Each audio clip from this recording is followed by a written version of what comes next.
9යි වෙලාවට තව විනාඩි 2-3ක් බලලා හරි you can start. එතන අපි දැම්මම පටන් ගන්නවද එහෙම නැත්නම් තව ටිකක් තව විනාඩි 2-3ක් හරි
කවුරුහරි කෙනෙක් අතීස්ට මොකක්ද ප්‍රශ්නයක් තියෙනවද? ප්‍රශ්නයක් තියෙනවා නම් අපිට එවන්න ප්‍රශ්න.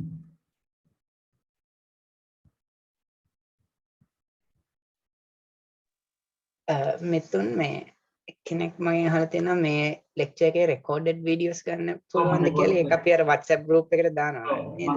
මේ link එක. WhatsApp group එකට දාන්න.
අපි දැන් පටන් ගමුද?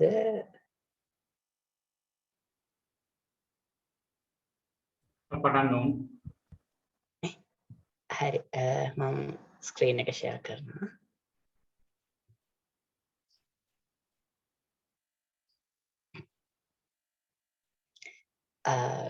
හැමෝටම good morning. මම අද දැන් ඔයගලන්ට ක්වොන්ටම් වල අවශ්‍ය වෙන maths parts කීපයක් කියලා දෙන්න හිතන් ඉන්නේ. මම මේක කියලා දෙන අතරතුරේදී මොනවාම හරි ප්‍රශ්නයක් ආවොත් ඒ වෙලාවෙම මේ chat එකට message එකක් දාලා අහන්න. මොකද මේ ප්‍රශ්නේ තියාගෙන ඉස්සරහට ගිහිල්ලා ඒ පස්සේ අහන්න එහෙම කරනට වඩා මම හිතන්නේ මේ ප්‍රශ්නේ ඒ වෙලාවෙම clarify කරගන්න එක හොඳයි. මොකද මේක නිකන් අර ඉස්කෝලේ පාඩමක් කියලා දෙනවා වගේ මේක ටිකක් අවශ්‍ය දේවල් විතරයිනේ කරන්නේ. එතකොට මොන හරි ගැටලු තියෙනවා නේ ඒ වෙලාවෙම අහන්න. අද මම බලාපොරොත්තු වෙන්නේ මේ ඩිෆරන්ෂියල් ඉක්වේෂන්ස් ගැන පොඩි හැඳින්වීමක් කරන්න. මොකක්ද ඕගලන්ට අවශ්‍ය වෙන්නේ කොයි පාර්ට් එකද කියන එක. ඊට පස්සේ probability and statistics වලින් අවශ්‍ය වෙන චූටි දෙයක් කියන්නේ පොඩි වෙලාවක් ඒ සම්බන්ධයෙන් ගත කරනවා. ඊළඟට අපිට වෙලා තිබ්බොත් complex numbers ගැන විනාඩි 5ක් විතර කතා කරන්නත් බලාපොරොත්තු වෙනවා. එක වෙලාව එන විදිහට තමයි. හැමෝටම මේ බෝඩ් එක පේනවා කියලා මම හිතනවා. differential equations කියලා ලියලා තියෙන එක මිතුන් මේ මම ෂෙයා කරන එක පේනවා නේද? ඔව් පේනවා. හරි. ඕකේ මේ මොනවාම හරි ප්‍රශ්නයක් තියෙනවා නම් අනිවාර්යයෙන්ම අහන්න. ඒක කියන්නේ හිතේ තියාගෙන ඉන්න එපා. සහ ප්‍රශ්නයක් අහුවාම නිකන් ඒක මම කියන්නේ දැන් සමහර වෙලාවට කට්ටිය ප්‍රශ්න අහන්න නැතුව ඉන්නවා. Taman නිකන් අනිත් අය ඉස්සරහා මොඩියෙක් කියලා හිතලා එහෙම ප්‍රශ්න අහන්න නැතුව ඉන්නවා. එහෙම දෙයක් නැහැ. අනිවාර්යයෙන්ම Tamanට ගැටලුවක් තියෙනවා නම් ඒක අනිවාර්යයෙන්ම අහන්න. හරි? දැන් differential equations වලට එනකොට මේක ඇත්තම ගොඩක් ලොකු පාඩමක්. මම මේ පොඩි සාරාංශයක් විදිහට අවශ්‍ය දේ විතරයි කියන්නේ. ඔයයන් තේරෙයි මම කියන දේ මොකද්ද කියලා. දැන් මේක උගන්වද්දි මම බලාපොරොත්තු වෙනවා ඇත්තටම ඔයගොල්ලෝ differentiation දන්නවා ඇති කියලා. කියන්නේ අනුකලනය සහ අවකලනය differentiation ඔයි integration ඔයි දන්නවා ඇති කියලා මම හිතනවා. කියන්නේ උදාහරණයක් විදිහට අපි ගත්තොත් ෆන්ක්ෂන් එකක් ශ්‍රිතයක් yx සමානයි x ස්ක්වයර්ඩ් කියලා. ඒක ඩිෆරන්ෂියේට් කරාම කියන්නේ මෙන්න මේක ඩෙරිවේටිව් එක ගත්තාම dyx by dx කියන්නේ 2x. මෙන්න මේවා ඔයගොල්ලෝ දන්නවා ඇති කියලා මම හිතනවා. හරි? මම එතනින් එහාට දෙයක් තමයි මේ කියලා දෙන්න යන්නේ. right? හරි.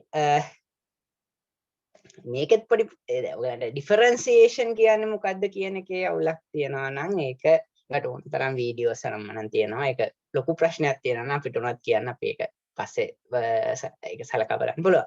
හරි. දැන් එතකොට මෙතන මේ ඩිෆරන්සියේෂන් වලදී අපි හිතුවොත් මම මේ උදාහරණෙම මේක ඉස්සරහට ගෙනියන්නම්. දැන් මම මේ ෆන්ක්ෂන් එක ගත්තොත් yx සමානයි x ස්ක්වයර්ඩ් කියන එක ඒක අපි දැක්කා ඩිෆරන්ෂියේට් කරාම උත්තරේ ආවේ 2x. හරි? දැන් අපිට මේක දෙන්නේ නැතුව මේ yx ඉනිෂියල් මේ ෆන්ක්ෂන් එක දෙන්නේ නැතුව අපිට දීලා තිබ්බොත් මේක විතරයි. ඒ කියන්නේ අපි ගාව තියනවලු ෆන්ක්ෂන් එකක් yx කියලා. කොයි ආකාරයෙන්ද ඒක ඩිෆරන්ෂියේට් කරොත් උත්තරේ මෙන්න මේක එනවා. එහෙමනම් yx කියන්නේ මොකද්ද? හරි? ඕක තමයි පටන් ගන්න තැන. දැන් ඔයාලා ඩිෆරන්සියේෂන් දන්නවා නම් අනිවාර්යයෙන්ම ඉන්ටිග්‍රේෂන් උත් දැනගන්නවා. මොකද මේ දෙක ගොඩක් එකලා කියන දෙක. එතකොට මුලින්ම හිතෙන්න පුළුවන් දේ තමයි right. එහෙනම් මේක ඩිෆරන්ෂියේට් කරලා තියෙන එකක්. එහෙනම් මේක ඉන්ටිග්‍රේට් කරා නම් වැඩේ හරි yx ගන්න පුළුවන්. ඒක හරියටම හරි. 100%ක් හරි ඒක.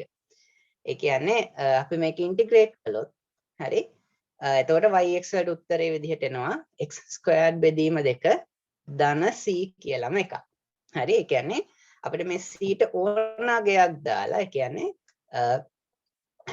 yx සමානයි x ස්ක්වයර්ඩ් plus c කියන එකට c මොන අගේ මොන ඉලක්කම c ට දැම්මත් ඒක එකපාරක් ඩිෆරන්ෂියේට් කළොත් මෙන්න මේ උත්තරේ එන්නේ. හරි? මොන හරි ප්‍රශ්න තියෙනවා නම් කියන්න ඕනේ. right? මට මේකේ ප්‍රශ්නයක් අහනවද නැද්ද කියන එක මට බලා ගන්න විදියක් නෑ. chat එක මට පේන්නේ නැහැ. හින්දා චුට්ටක් එක කියන්න. ප්‍රශ්නයක් වහලා අපි කියන්නේ. හරි. එතකොට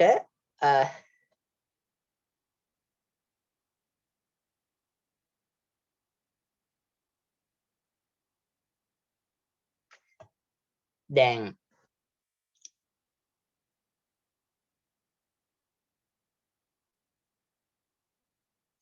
මේ ප්‍රශ්නේ තියෙන්නේ මේ මෙතන පොඩි ගැටලුවක් තියෙනවා මේක මෙහෙම වෙන්න ඕනේ. එතකොට x දෙකට දෙක කැපිලා ගිහලා මේක එනවා. හරි. දැන් ප්‍රශ්න තියෙන්නේ තව දෙයක්. දැන් මෙතන අපි මේකකින් පටන් ගත්තා. ඒක ඩිෆරන්ෂিয়েට් කරාම මෙහෙම එකක් ආවා. හැබැයි අපි මෙතනින් පටන් ගත්තොත් මේකට අමතරව තව දේවල් එනවා. හරි? ඒ කියන්නේ දැන් උදාහරණයක් විදිහට yx සමානයි x² ධන 5 කියන එකත් මේ මෙන්න මේ ඩිෆරන්ෂියල් ඉක්වේෂන් එක සැටිස්ෆයි වෙන දෙයක්. yx සමානයි x² ධන 10 කියන එකත් මේක සැටිස්ෆයි වෙන ෆන්ක්ෂන් එකක්. හරි? හැබැයි දැන් මෙහෙම ගොඩාක් කියනකොට ඒවයින් එකක් තෝරගන්න අපිට තියෙනවා ඉනිෂියල් කන්ඩිෂන් එකක් කියලා දෙයක්. හරි? ඒ කියන්නේ පිටුවත් අපි මේ ගන්න එකම මේ ගත්ත ඉක්වේෂන් එකම ගත්තොත් අපි ගාව තිබ්බේ dyx හරි තමයි සද්ද ටිකක් අඩුයි වගේ. sorry. කලින් ඉඳන් මෙහෙමද?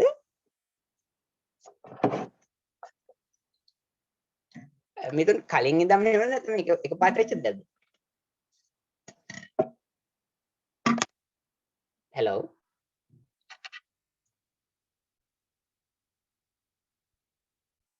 මාව ඇහෙනවද? අවුලක් නෑ ඇහෙනවා සර්. ඇහෙනවනේ? මොන හරි තියෙනවා නම් කියන්න. right මං කිය හිටියේ දැන් අපිට මෙහෙම දෙයක් දුන්නොත් dy by dx කියන්නේ මං කලින් දීපු එකමයි. හැබැයි මට මේ මිතුන් මැසේජ් එකක් දාලා තියෙනවා එයාට මාව ඇහෙන්නේ නැහැ කියලා. මොකක් හරි ප්‍රශ්නයක් තියෙනවද? චරිත් මේ අපිට නම් ඇහෙනවා පැහැදිලිව. එහෙනම් මිතුන්ට මොකක් හරි නේ. මොන හරි තියෙනවා නම් කියන්න. හරි.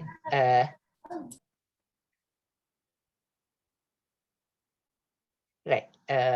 okay මම ආයිෂා කරන්නම්.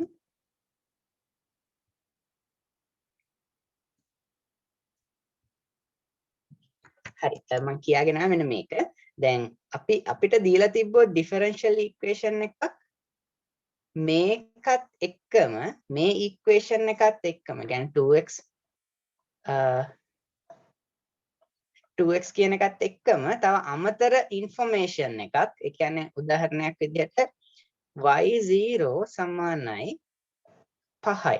අන්න ඒ වගේ දෙයක් දීලා තිබ්බොත් හරිද? මෙන්න මෙහෙම දෙයක් තිබ්බොත් හරි? එතකොට අපිට මෙන්න මෙහෙම ගොඩාක් solutions එන්නේ නැහැ. මේවට කියනවා solutions of a differential equation කියලා. හරි? ඒ කියන්නේ දැන් මෙහෙම differential equation එකක් දීලා තියෙනවා නම් ඒක satisfy වෙන function එකකට කියනවා solution එකක් කියලා. හැබැයි මෙතන ප්‍රශ්නයක් තියෙන්නේ එහෙම එකක් දුන්න පළියට එකක් නෙමෙයි ගොඩාක් අපිට ගන්න පුළුවන්. infinite ප්‍රමාණයක් අපිට ගන්න පුළුවන්. නමුත් මෙන්න මේ විදිහට initial condition එකක් දුන්න ගමන් වෙන්නේ ඒ ගන්න පුළුවන් ගොඩාක් solutions වලින් එකක් විතරක් පෙරලා ගන්න පුළුවන් හැකියාවක් අපිට එනවා. කියන්නේ දැන් අපි මේකම සැලකුවොත් අපි මෙන්න මේ condition එකත් අවශ්‍ය වෙනවා නම් ඒ කියන්නේ x බිඳුව අවස්ථාවේදී y ට උත්තරේ එන්න ඕනේ 5 නම්. හරි? අපිට එන්න පුළුවන් මෙන්න මේ දේ විතරයි. මොකද මේක අපි general solution එක විදිහට සැලකුවොත් yx සමානයි x² ධන c කියන එක y බිඳුව දාපුවාම උත්තරේ එන්න ඕනේ 5යි නම් මේ පැත්ත සැලකුවොත් බිඳුව කියන්නේ බිඳුවයි ප්ලස් c ඒ කියන්නේ c කියන්නේ 5යි. හරි? දැන් එතකොට මේ ගන්න පුළුවන් infinite possibilities එක ගොඩාක් තියෙන ගන්න පුළුවන් අවස්ථාවල් වලින් අපිට c වලට ආවේ 5 විතරයි. ඒ කියන්නේ අන්තිමේදී අපිට කියන්න පුළුවන් මේ තියෙන differential equation එකට මෙතන දීලා තියෙන differential equation එකේ solution එක වෙන්නේ මේක විතරයි. yx සමානයි x² ධන 5 කියන එක විතරයි. හරි? ඒක අපිට ආපහු justify කරගන්න පුළුවන් මෙයාව differentiate කරලා බලනවා. හරිද? මෙයාව differentiate කරලා බැලුවාම 2x constant එකක් differentiate කරාම බිඳුවයි. ඒ කියන්නේ මෙන්න මේක satisfy වුණා.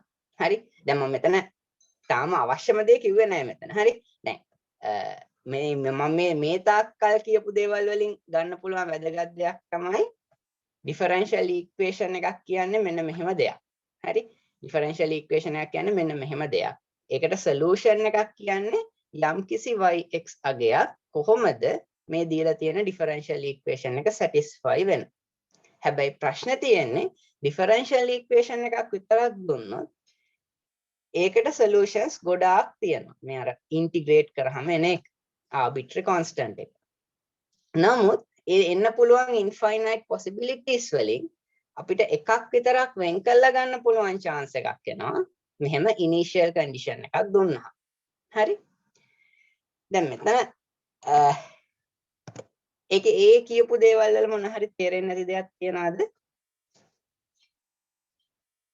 එහෙමනම් කියන්න. right. දැන් මෙතන ප්‍රශ්න තියෙන දැන් ඔයගලන්ට හිතන්න පුළුවන් හරි එහෙනම් අපිට ඉන්ටිග්‍රේෂන් දන්නවා නම් අනිත් මෙහෙම දුන්න ගමන් අනිත් පැත්තට ඩිෆරන්ෂියේට් කරලා අනිත් පැත්තට ඉන්ටිග්‍රේට් කරලා ඩිෆරන්ෂියල් ඉක්වේෂන් එක සොලියුෂන් එක හොයාගන්න පුළුවන් නේ කියලා හිතෙන්න පුළුවන්. හැබැයි ප්‍රශ්න තියෙන්නේ ඒ වැඩේ එච්චර ලේසි නෑ. හරිද? නිකන් මෙහෙම සිම්පල් එකක් දුන්නාම අපිට ඉන්ටිග්‍රේට් කරලා ෂේප් එකේ කරගන්න පුළුවන් වුණාට නිකන් හිතන්නකො මෙහෙම දෙයක් තිබ්බ කියලා.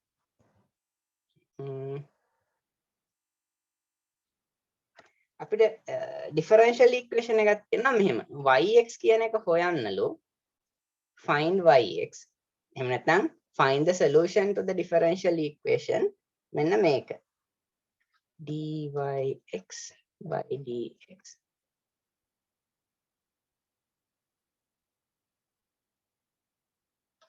plus yx cos x සමානයි බිඳුව. මෙන්න මෙහෙම ටිකක් ලොකු එකක් කම්ප්ලිකේටඩ් එකක් දුන්නොත් අපිට එකපාරට මෙහෙම ඉන්ටිග්‍රේට් කර කර මේව හොයන්න යන්න බෑ. හරිද? ඒක තමයි මෙතන තියෙන ප්‍රශ්නේ. හරි. මේක ඩිෆරන්ෂියල් ඉක්වේෂන් එකක්මයි අපි සොලියුෂන් එකක් කියලා හොයන්න ඕනේ. yx කියන්නේ මොකක්ද කියන එක. ඒක අපිට ජස්ටිෆයි කරගන්න පුළුවන්. ඒක කොහොම හරි මෙතඩ් එකකින් හොයුවායින් පස්සේ අපිට ඒක ජස්ටිෆයි කරගන්න පුළුවන් අනිත් පැත්තට මේකට සබ්ස්ටිටියුට් කළා. මම මෙතන කළේ ඒ දේ. හරි. මෙතන මං කරේ මම yx ට උත්තරයක් හෙව්වා. ඒක ආපහු මේ ඉක්වේෂන් එකට සැටිස්ෆයි වෙනවද කියලා බැලුවා. ඒක කරේ කොහොමද? මෙයාව ඩිෆරන්ෂියේට් කරලා බැලුවා මේ පැත්ත එනවද කියන එක. හරි? නෑ එතකොට මම මොකක් හරි ක්‍රමයකට මේකට උත්තරේ හොයාගත්තොත් මට ඒක සැටිස්ෆයි වෙනවද කියලා බලත් හැකි. අනිත් පැත්තට ඩිෆරන්ෂියේට් කරලා මේකත් එක්ක ආයි වැඩි කරලා එන උත්තරේ බිඳුවද කියන එක බලන්න. හරිද? ඒකතොර සොලියුෂන් එකක් වෙනවා. හැබැයි දැන් මෙතන ප්‍රශ්න තියෙන්නේ කොහොමද මේක හොයාගන්නේ? හරි. අන්න ඒකයි differential equations solve කරනවා කියලා වෙනම දෙයක් කියලා දෙන්නේ. හරිද? හැබැයි දැන් මෙතන ඒ කියන්නේ එහෙම ක්‍රම ඒ කියන්නේ differential equation එකක් solve කරන ක්‍රම මේකට කියන්නේ solve කරනවා කියලා differential equation. එහෙම solve කරන ක්‍රම ගොඩාක් තියෙනවා. හරිද? කියන්නේ differential equation එකේ තියෙන properties බල ඒකේ තියෙන එක දේවල් characteristics බල ඒ අදාළ characteristics ඒ differential equation එකට තියනවා නම් මොකක් හරි ක්‍රමයක් තියෙනවා. වෙන characteristics ටිකක් තියෙනවා නම් වෙන ක්‍රමයක් තියෙනවා ඒවා solve කරන්න. එහෙම මේවා solve කරන්න methods ගොඩාක් තියෙනවා. හරිද? මම මේ methods මොනවාද කියලා මෙතන කියලා දෙන්න යන්නේ නැහැ. මොකද ඒවා කියලා දෙන්න ගියොත් ඒක ලොකු course එකක් වෙනවා. හරිද? දැන් ඒ නිසා ඔයගොල්ලෝ දැනගන්න ඕන දේ තමයි අපිට මෙහෙම differential equation එකක් තිබ්බොත් හරිද ඒකේ solution එකක් හොයන්න කියනවා.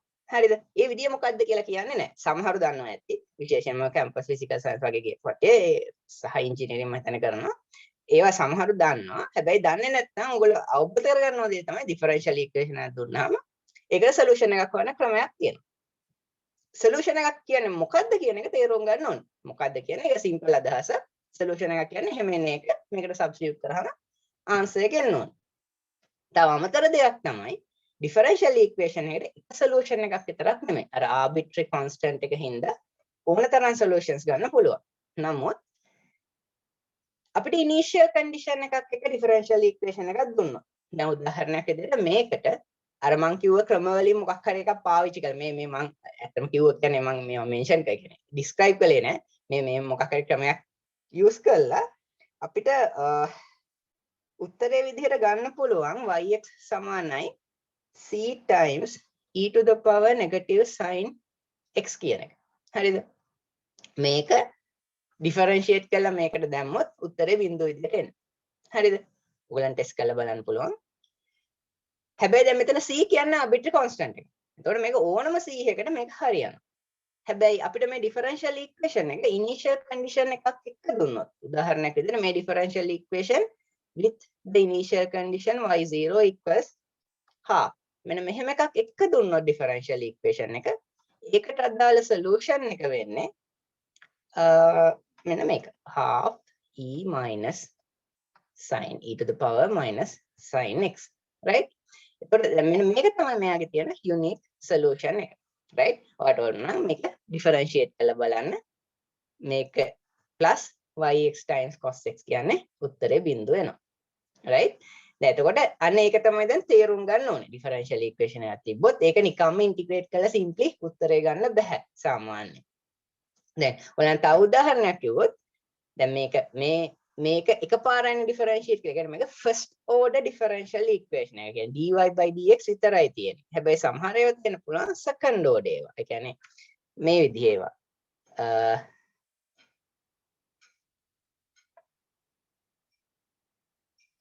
d2yx dx minus 6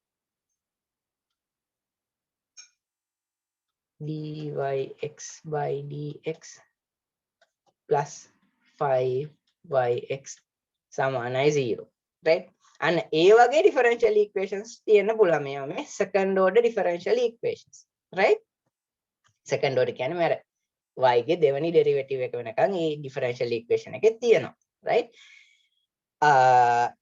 දැන් මෙහෙම එකක් තියෙනකොට තව විශේෂ දෙයක් සිද්ධ වෙනවා solution එකේ මෙන්න මෙහෙම arbitrary constants දෙකක් එනවා. සහ මේවා solve කරන්නත් එක ක්‍රම ගොඩක් තියෙනවා. හරිද? අපි ඒව මොනවද කියලා කතා කරන්න යන්නේ නැහැ මෙතන. හැබැයි ඔයාලා තේරුම් ගන්න ඕනේ දැන් ඔයගන් විශේෂයෙන්ම දැන් ඔය wave equations අනම්මනම් ගනිද්දි එතන ප්‍රායෝගිකව ගත්තාම සිද්ධ වෙන දේ තමයි මොකක් හරි පරීක්ෂණයක් කරනකොට ඒකේ ඒගොල්ලෝ බලාපොරොත්තු වෙන්නේ අපි තමු ඔය wave properties තියෙන function එක derive කරන්න කියලා. හරිද?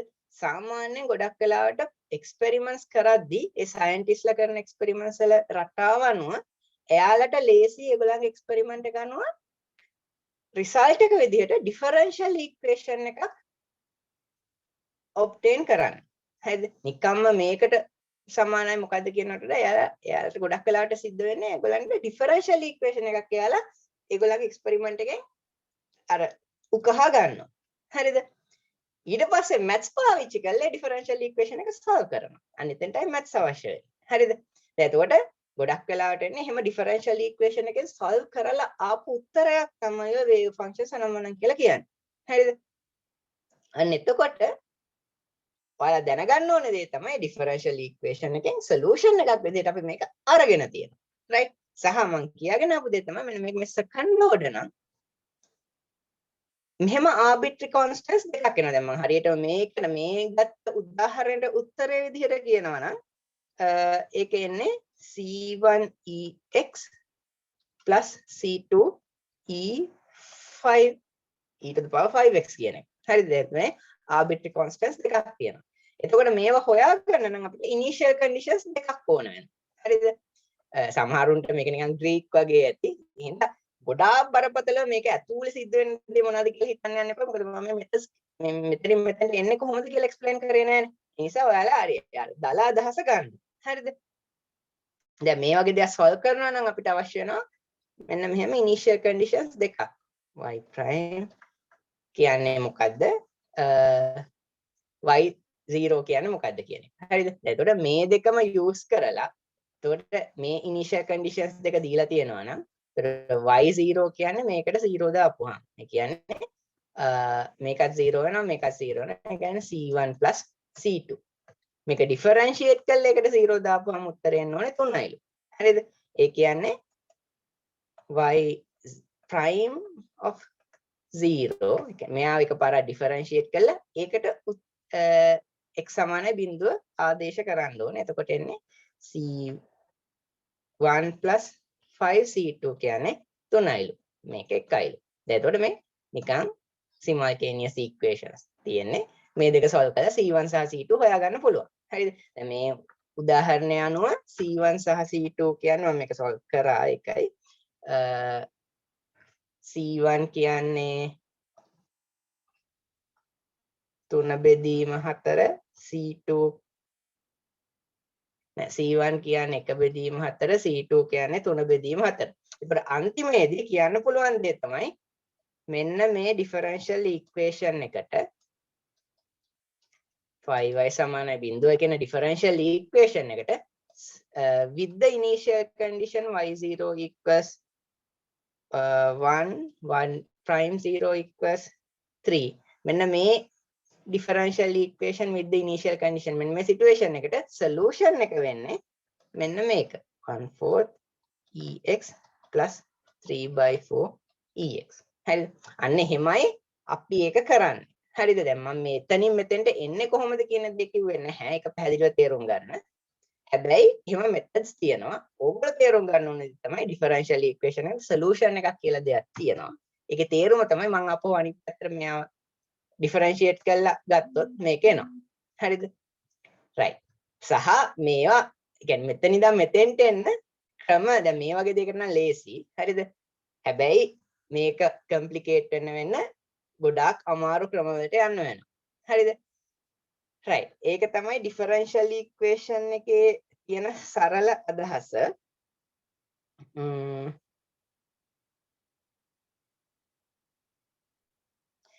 මොනවා හරි ප්‍රශ්න තියෙනවද?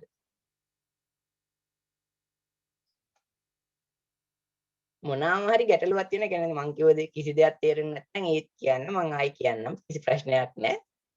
කතා කරන්න ඕනේ. මට ඔයාලගේ chat එක පේන්නේ නැහැ.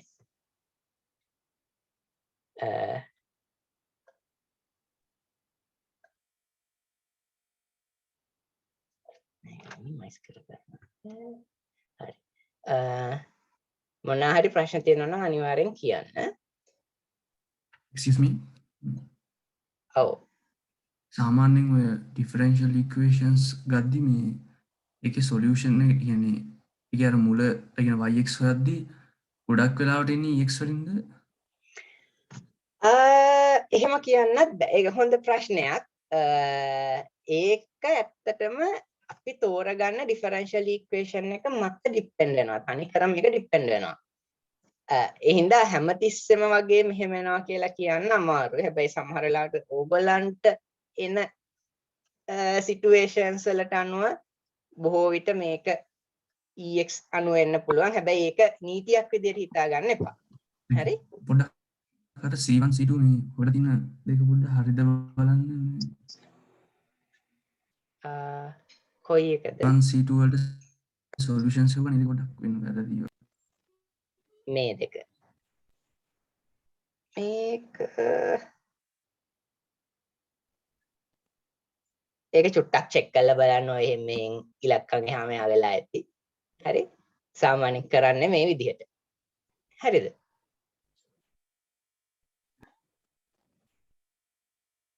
තාම මොන හරි ප්‍රශ්න තියනවද?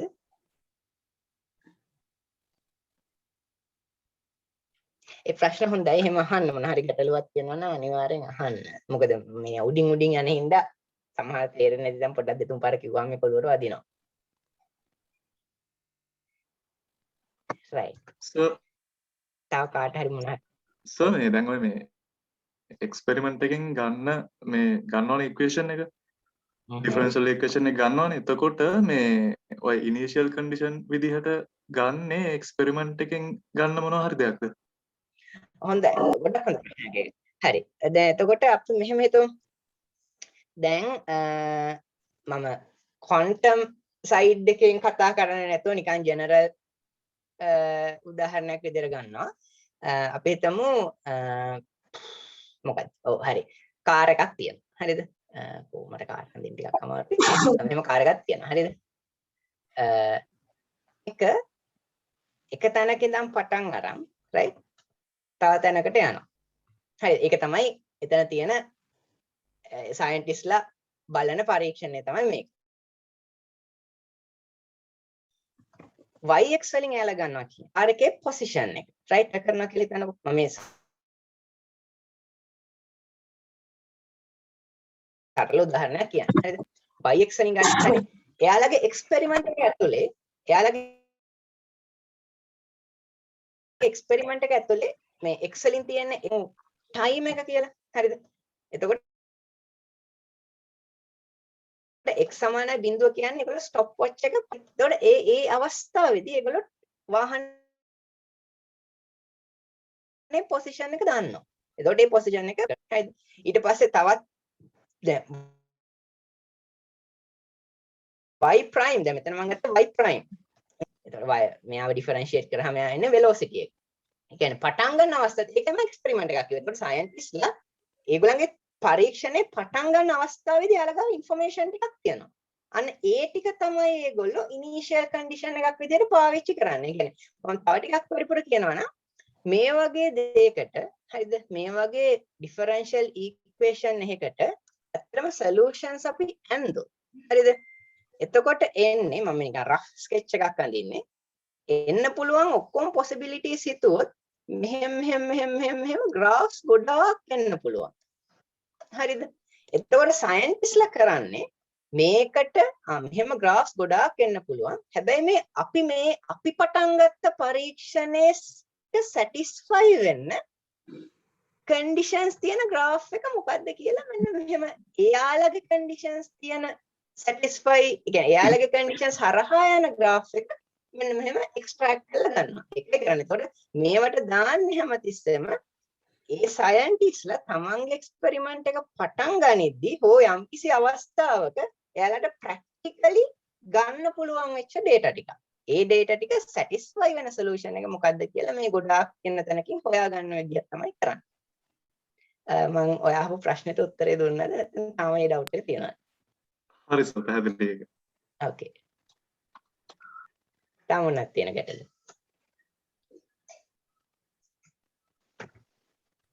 චරිත ප්‍රශ්න වගේක් තියෙනවා මේ chat එකේ. ඔව්. අනේ මෙතුන් මට chat එක පේන්නේ නැහැ ඒක වෙනකන් විදිහකට නෑ කියන්න බලන්න. ෆන්ක්ෂන් එකක් ඩෙවලොප් කරන්නේ කොහොමද කියලා අහලා තියෙන කෙනෙක්.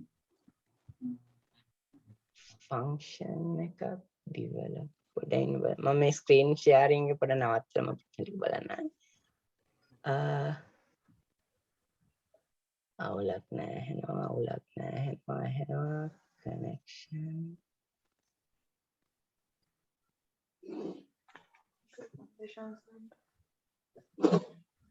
function key develop function එකක් develop කරන්නේ කුළුණු සතර ඒ ප්‍රශ්නේ කියන්නේ ෆන්ක්ෂන් ගැන අයිඩියා එකක් නැත්නම් තමයි මට ඒ අහපු ප්‍රශ්නේ එච්චරම පැහැදිලි මදි ෆන්ක්ෂන් එකක් ඩෙවලොප් කරන්නේ කොහොමද කියන්නේ මැතමැටිකල් මොඩලින් වලින් තර මේ අහපු ප්‍රශ්නේ පුළුවන් නම් එක්ක අන්මියුට් කරලා හරි එහෙම අහන්න පුළුවන් නම් මොකද ආත්තන ඩිෆරන්ෂියල් ඉක්වේෂන් වලින් මොඩලින් එකක් කරලා මේ ඒ වගේ එකක් අහන මොඩල් එකක් ඉක්වේෂන් එක මොඩල් කරන්න කොහොමද කියලා වගේ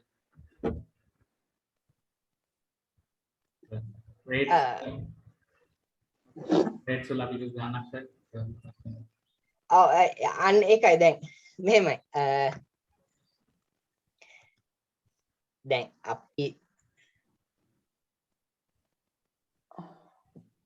දැන් මේක මෙහෙමයි දැන් ෆන්ක්ෂන් එකක් කියලා අදහස් කරේ මොකද්ද කියන එක මට හරියටම පැහැදිලි මදි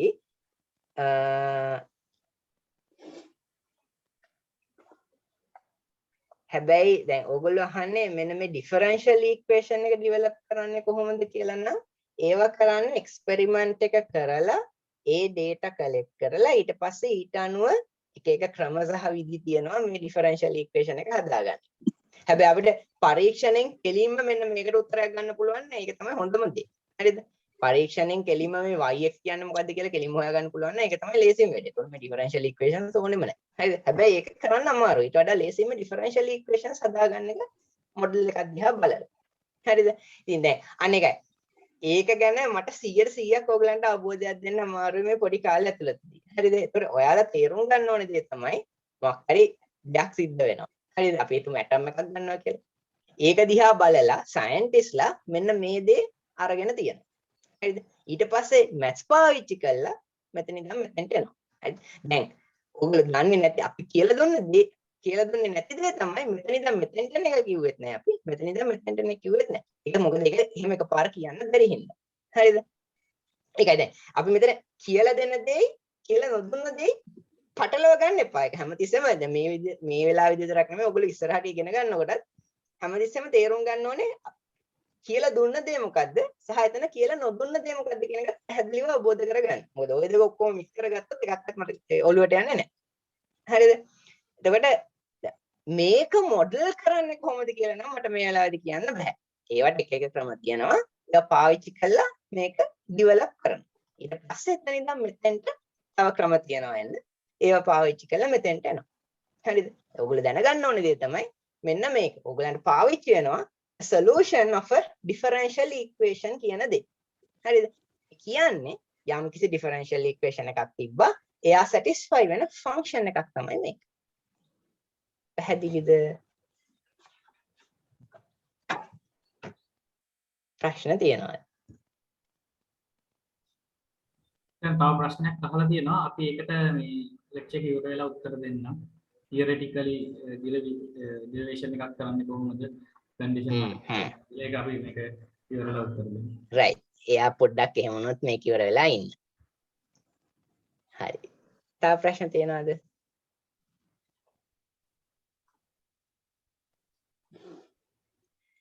මට තව භාගයක් වගේ තමයි ඔෆිෂියලි ලින්ක් කරලා තියෙන්නේ. ඒ වුණත් මම probability වලටත් යන්නම්. හරිද? ඔයගලන්ට ප්‍රශ්න තියෙනවා නම් ප්‍රශ්න වලට අන්තිමටම යන්න.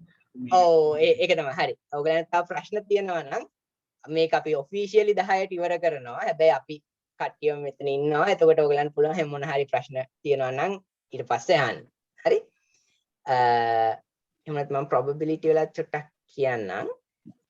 probability කියලා ඇත්තට මෙතන ලොකු probability theory එකක්ම කතා කරන්නේ නැහැ. ඇත්තටම statistical terms ටිකක් තමයි මෙතන අපි introduce කරන්නේ. මේක තනිකරම අර Griffith පොතෙන් ගත්තේ. හරිද? ඒ පොත තමයි මේක. එතකොට මම මේ පොතත් එක්කම යන්නම්. එතකොට ඔයාලට ඒක කියවද්දි ටිකක් ලේසි වෙයි. දැන් මෙතනින් ඇත්තටම බලාපොරොත්තු වෙන්නේ පොඩි terms කීපයකට ඔයගලන් introduce කරන්න. right? මෙතන මේගොල්ලෝ ඒ terms introduce කරන එකට උදාහරණයක් හරහාමයි යන්නේ. ඒකවල මමත් ඒකම follow කරන්නම්. මෙතන කියනවා room containing 14 people. ඒතකොට එක කාමරයක් තියෙනවලු ඒකේ මිනිස්සු 14ක් ඉන්නවලු. හරි? එයාලගේ වයස් මෙන්න මේ විදිහට තියෙනවා. එක මිනිහෙක් ඉන්නවා වයස 14ක් වෙන, තව කෙනෙක් ඉන්නවා 15ක් වෙන, තුන් දෙනෙක් ඉන්නවා 16ක් වෙන, දෙන්නෙක් ඉන්නවා 22ක්, දෙන්නෙක් ඉන්නවා 24ක්, පස් දෙනෙක් ඉන්නවා 25ක් වෙන. හරිද? ඊට පස්සේ එයාලා ෆන්ක්ෂන් එකක් විදිහට මේක ඉන්ට්‍රොඩියුස් කරනවා n කියන එක. එතකොට nj කියලා සඳහන් කරන්නේ number of people with the age j. ඒ කියන්නේ n14 කියලා කිව්වහම වයස අවුරුදු 14ක් වෙන මිනිස්සු කී දෙනෙක් ඉන්නවද? ඒක තමයි මේ ෆන්ක්ෂන්. මොකද්ද අපි සාමාන්‍ය ෆන්ක්ෂන් එකක් කියලා කියන්නේ? ෆන්ක්ෂන් එකක් කියන්නේ සාමාන්‍ය ෆැක්ටරි එකක් වගේ දෙයක්. කර්මාන්ත ශාලාවක් වගේ දෙයක්. ඒකට ඉන්පුට් එකක් තියෙනවා, අවුට්පුට් එකක් තියෙනවා. හරි? එතකොට ඉන්පුට් එක දැන් මේ ෆන්ක්ෂන් එකට මේ මෙතන ඉන්ට්‍රොඩියුස් කරලා තියෙන ෆන්ක්ෂන් එකට ඉන්පුට් එක විදිහට දාන්න ඕනේ වයස. අවුට්පුට් එක විදිහට එන්නේ ඒ වයසේ තියෙන මිනිස්සු කී දෙනෙක් මේක ඉන්නවද කියන එක. හරිද? මේ ෆන්ක්ෂන් එක හඳුන්වන අකුර තමයි මෙතන n අකුර f නෙමෙයි. හරිද? right. එතකොට මේ කියන දේම ෆන්ක්ෂන් එක ආශ්‍රයෙන් මෙහෙම විදිහට 14ක් වෙන මිනිස්සු එක්කෙනෙක් ඉන්නවා, අවුරුදු 15ක් වෙන මිනිස්සු එක්කෙනෙක් ඉන්නවා, 16ක් වෙන තුන් දෙනෙක් ඉන්නවා, 22ක් වෙන දෙන්නෙක් ඉන්නවා. ඒ වගේම අනිත් දේවල 24ක් වෙන දෙන්නෙක් ඉන්නවා, 25ක් වෙන පස් දෙනෙක් ඉන්නවා. ඒතර වැඩිපුරම ඉන්නේ වයස අවුරුදු 25ක් වෙන කට්ටිය. හරිද? සහ වෙන ගානක් දැම්ම තියෙන මෙතන නැති ගාන උදාහරණයක් විදිහට 17ක් වගේ. හරිද? 17ක් වෙන කීයක්වත් නැහැ. එතකොට මෙතෙන්ට ඒ ෆන්ක්ෂන් එකට 17 දැම්මොත් උත්තරේ විදිහට බිංදුව එන්න ඕනේ. ඒතකොට n 17 කියන්නේ උත්තරේ බිංදුව. රයිට්? මොකද වයස අවුරුදු 17ක් වෙන මිනිස්සු කවුරුවත් නැහැ. රයිට්? හරි. දැන් එතකොට මේ data ටිකම අපිට histogram එකකින් represent කරොත් histogram එකක් කියන්නේ මෙන්න මේ වගේ දෙයක්. මට නෝක O level වගේ කරලා තියෙනවා. represent කරොත් මෙහෙම තමයි පෙන්වන්නේ. එතකොට මේක x axis එකේ තියෙන වයස මේක කොටුවකින් එක මිනිස්සෙක් represent කරනවා. හරි දැන් එතකොට මේ 16ක් තියෙන මිනිස්සු 3 දෙනෙක් ඉන්නවා. 25ක් තියෙන මිනිස්සු 5 දෙනෙක් ඉන්නවා. හරි අන්න එහෙම එක කොටුවකින් represent කරන්න යාලා මිනිස්සෙක්. හරි? right. ඊට පස්සේ ඒගොල්ලෝ දැන් මේ ටික ටික කරන්න යන්නේ යම්කිසි වචන ටිකකට introduce කරන්න එකයි. right? ඊළඟට කියනවා if you selected one individual at random from this group, what is the probability that this person's age would be 15? කොට කියන්නේ මෙන්න මේ ඉන්න මිනිස්සු කට්ටියගෙන් මෙතන 14ක් එන මෙතන කොටු 14ක් තියෙනවා. හරි? නිකන් කනාවට එක්කෙනෙක් තේරුවොත් randomly එක්කෙනෙක් තේරුවොත් ඒ randomly තෝරපු මිනිස්සයාට වයස අවුරුදු 15ක් වෙන්න තියෙන සම්භාවිතාවය මොකක්ද? හරිද? ඒක කරන්නේ ඒ අනේ ගොඩක් වැදගත්. ඒක ගොඩක් කියන්නේ ෆන්ඩමෙන්ටල් දෙයක්. එහෙම සම්භාවිතාවය හොයන්නේ මේ ඉන්න සම්පූර්ණ ගාන. ඒ කියන්නේ මිනිස්සු කීයක් ඉන්නවද ටෝටල්? 14ක් ඉන්නවා මෙතන මිනිස්සු. වයස අවුරුදු 15 වෙන්න ඉන්න එක මිනිස්සෙක් විතරයි. හරිද? එතකොට මේ 14න් එක්කෙනෙක් විතරයි වයස අවුරුදු 15ක් වෙන්න ඉන්නේ. එතකොට සම්භාවිතාවය විදිහට සලකන්නේ probability එක විදිහට සලකන්නේ මෙන්න මේ ඉන්න ටෝටල් ගානේ. හරිද? මේ ඉන්න ටෝටල් ගානේ කීයක් ඒ අදාළ ප්‍රමාණය represent කරනවද? හරිද? දැන් මෙතන නම් 14ක් වෙන එක්කෙනා ඉන්නේ. එතකොට ටෝටල් එක 14යි එක්කෙනයි ඉන්නේ. එතකොට මෙන්න මේක තමයි සම්භාවිතාවය වෙන්නේ. The probability of getting a person with the age 15. right? ඒ කියන්නේ වයස අවුරුදු 15ක් වෙන මිනිස්සෙක්ට එන්න පුළුවන් සම්භාවිතාවය randomly එක්කෙනෙක්ට තේරුවා. හරිද? right. දැන් එතකොට මේක වැදගත් ෆෝමියුලා එකක්. හරිද? මෙන්න මේක. ඒ කියන්නේ දැන් මෙතන මේ ඉන්ට්‍රොඩියුස් කරලා තියෙන්නම ඒ කලින් කියපු වචන ටිකමයි PJ කියන එක දැන් අලුතෙන් ආපු වචනයක්. හරිද? probability of getting J. J කියලා අදහස් කරන්නේ එතන වයස අවුරුදු ප්‍රමාණය age එක. right? එතකොට මේ තියෙන්නේ අපි කලින් කියපු ෆන්ක්ෂන් එක. ඒකෙන් දෙන්නේ ඉන්න ප්‍රමාණය මේ තියෙන්නේ ටෝටල් ගන්න. හරි 14. හරි? right. ඊළඟට තියෙනවා දැන් ඒක ඒ පළවෙනි නොටේෂන් එක දැනගන්න ඕනේ. probability of getting something. හරිද? අන්න ඒ වගේ තව වචන ටිකකට ඔයගලම ඉන්ට්‍රොඩියුස් කරන එක කරන්න. දැන් ඊට කලින් මෙන්න මේකත් වැදගත්. Probability of getting 14 or 15 sum of probabilities is equal to 1. හරිද? ඒ කියන්නේ මේ එන්න පුළුවන් ඔක්කොම probabilities ටික එකතු කළොත්. හරිද? ඒ කියන්නේ වයස අවුරුදු 14ක් වෙන 15ක් වෙන 16ක් වෙන 22ක් වෙන ඔය ඔක්කොමල්ලා එකතු කළොත් හරිද? ඒක සමාන වෙනවා අනිවාර්යයෙන්ම එකට. දැන් මෙතන මේ කියපු නැති වයස් සීමාවලුත් තියෙනවා. බිංදුව ඉඳන් ඉන්ෆිනිටි වෙනකම්ම යනවා. ඒක ප්‍රශ්නයක් වෙන්නේ නැහැ. මොකද දන්නවද? එන්න මේ හේතුව හින්දා. දැන් මෙතනින් අපි ඉන්ෆිනිටි වෙනකම්ම ගියොත් ඒ කියන්නේ P0 ධන P1 ධන P2 අන්න එහෙම ඕක ඉන්ෆිනිටි වෙනකම්ම යනවා. හැබැයි ප්‍රශ්නේ තියෙන්නේ දැන් මේ P0 කියන්නේ මොකද්ද? අපි PJ කියලා නම් කරේ මොකද්ද කලින් එකේදී? NJ divided by N. හරිද? එතකොට දැන් අපි P0 වගේ ගත්තොත් P0 කියන්නේ N0 බෙදීම N. හරි. හැබැයි N0 කියලා අදහස් කරන්නේ මිනිස්සු කී දෙනෙක් ඉන්නවද වයස බිඳුවක් වෙන. එහෙමයි නැහැ. බිඳුව බෙදීමෙන් ඒ කියන්නේ බිඳුව. මේක බිඳුවයි. P1 කියන්නේත් මේක N1 බෙදීම N. වයස අවුරුදු 1ක් වෙන මිනිස්සු කී දෙනෙක් ඉන්නවද? එහෙම අයත් නැහැ. එතකොට මේකත් බිඳුවයි. එතකොට මේ ගොඩාක් ඒවා බිඳුව වෙනවා. හරිද? අතරින් පතර මේ දීලා තියෙන ඒජස් වලට අනුව ෆ්‍රැක්ෂන්ස් ටිකක් ක්‍රියේට් වෙනවා. ඒ ටික නිකන් ලියලා බලන්න. ඒ ටික ලිව්වහම උත්තරේ බිඳුව එන. දැන් මෙතන එතකොට මෙතන යම් කිසි තැනක P15 කියලා එකක් තියෙනවා. P15 කියලා ඉලක්කමක් තියෙනවා. මේ කොහේ තැනක P15 කියලා ඉලක්කමක් තියෙනවා. ඒකට එන්නේ උත්තරේ 1 බෙදීම 14. හරිද? අන්න ඒ වගේ P14 කියලා එකක් තියෙනවා. අන්න ඒකටත් 1 බෙදීම 14. P22 කියලා එකක් තියෙනවා. ඒකට 2 බෙදීම 14. අන්න ඔහොම ටිකක් එකතු වෙලා අන්තිමට 14 බෙදීම 14 එකතු වෙනවා. ගොඩාක් බින්දුත් එක 14 බෙදීම 14 එකතු වෙනවා. ඒ කියන්නේ 1යි. හරිද? ඒකට අල්ටිමේට්ලි මෙන්න මේ වැලියු එක හැමතිස්සෙම 1 වෙන්නේ. හරිද? එක වැදගත් ප්‍රොපර්ටි එකක් මෙන්න මේ probabilities එක ගන්නවා. right? හරි. චුට්ටක් ඉක්මනට කරන්න වෙනවා මොකද තව විනාඩි 15ක් තියෙනින්ද තේරෙන්නේ නැතිලක් තියෙනවා ඊට පස්සේ කතා කරමු. හරි? දැන් ඊට පස්සේ අනිත් වචන තමයි most probable age. ඒ කියන්නේ නිකන් randomly select කරොත් එන්න පුළුවන් වැඩිම chance එකක් තියෙන්නේ කාටද? මොන අවුරුද්දක් තියෙන අයද? ඒක දැන් මේ වගේ දෙයක් බැලුවම කියන්න පුළුවන් ලේසියෙන්. මොකද මෙතන අපිට පේනවා මිනිස්සු 5 දෙනෙක්ම ඉන්නවා වයස අවුරුදු 25ක් වෙන. එතකොට මේ කාමරයට ගිහිල්ලා එක්කෙනෙක්ව randomly තේරුවොත් ඒ මනුස්සයාට වයස අවුරුදු 25ක් වෙන්න වැඩි chance එකක් තියෙනවා. හරිද? අන්න ඒක තමයි most probable කියලා කියන්නේ. හරි? ඒක ඔයගොල්ලෝ දැනගන්න ඕනේ වචනයක්. හරිද? ඊළඟට median කියන්නේ මැදාගේ.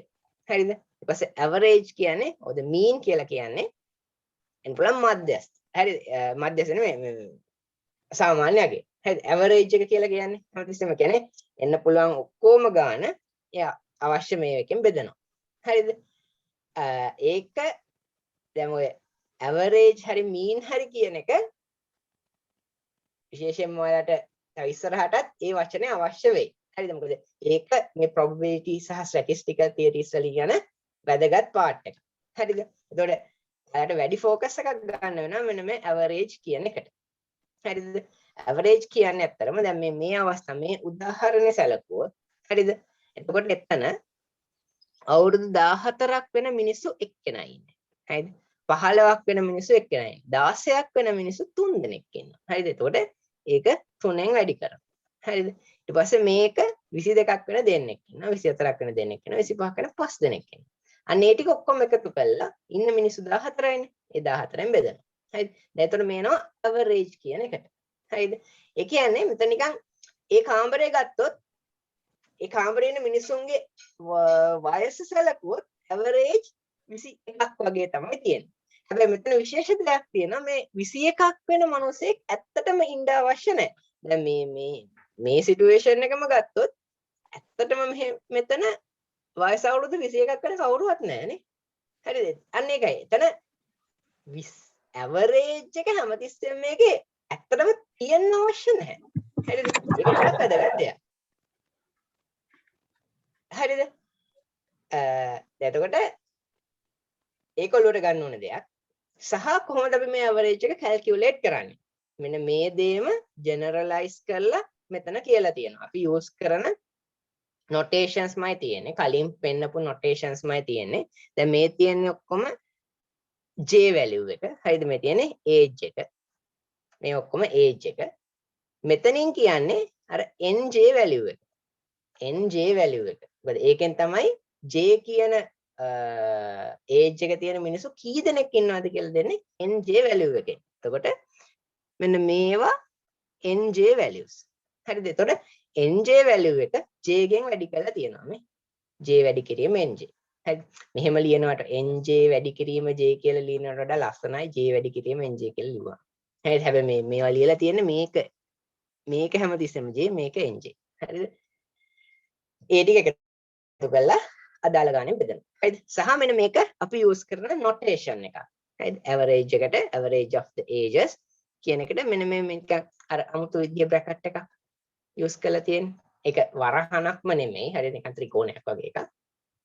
ඒකට අපි average එකේ symbol එක විදිහට සලකනවා. හරිද? සහ මෙතන තව වැදගත් වචනයක් සහ explanation එකක් තියෙනවා. මේ average එකට අපිට කියනවා expectation value කියලා. හරිද? එයා හොඳ description එකක් කියලා තියෙනවා මෙතන. In quantum mechanics, the average is usually the quantity of interest. In that context, it has come to be called the expectation value.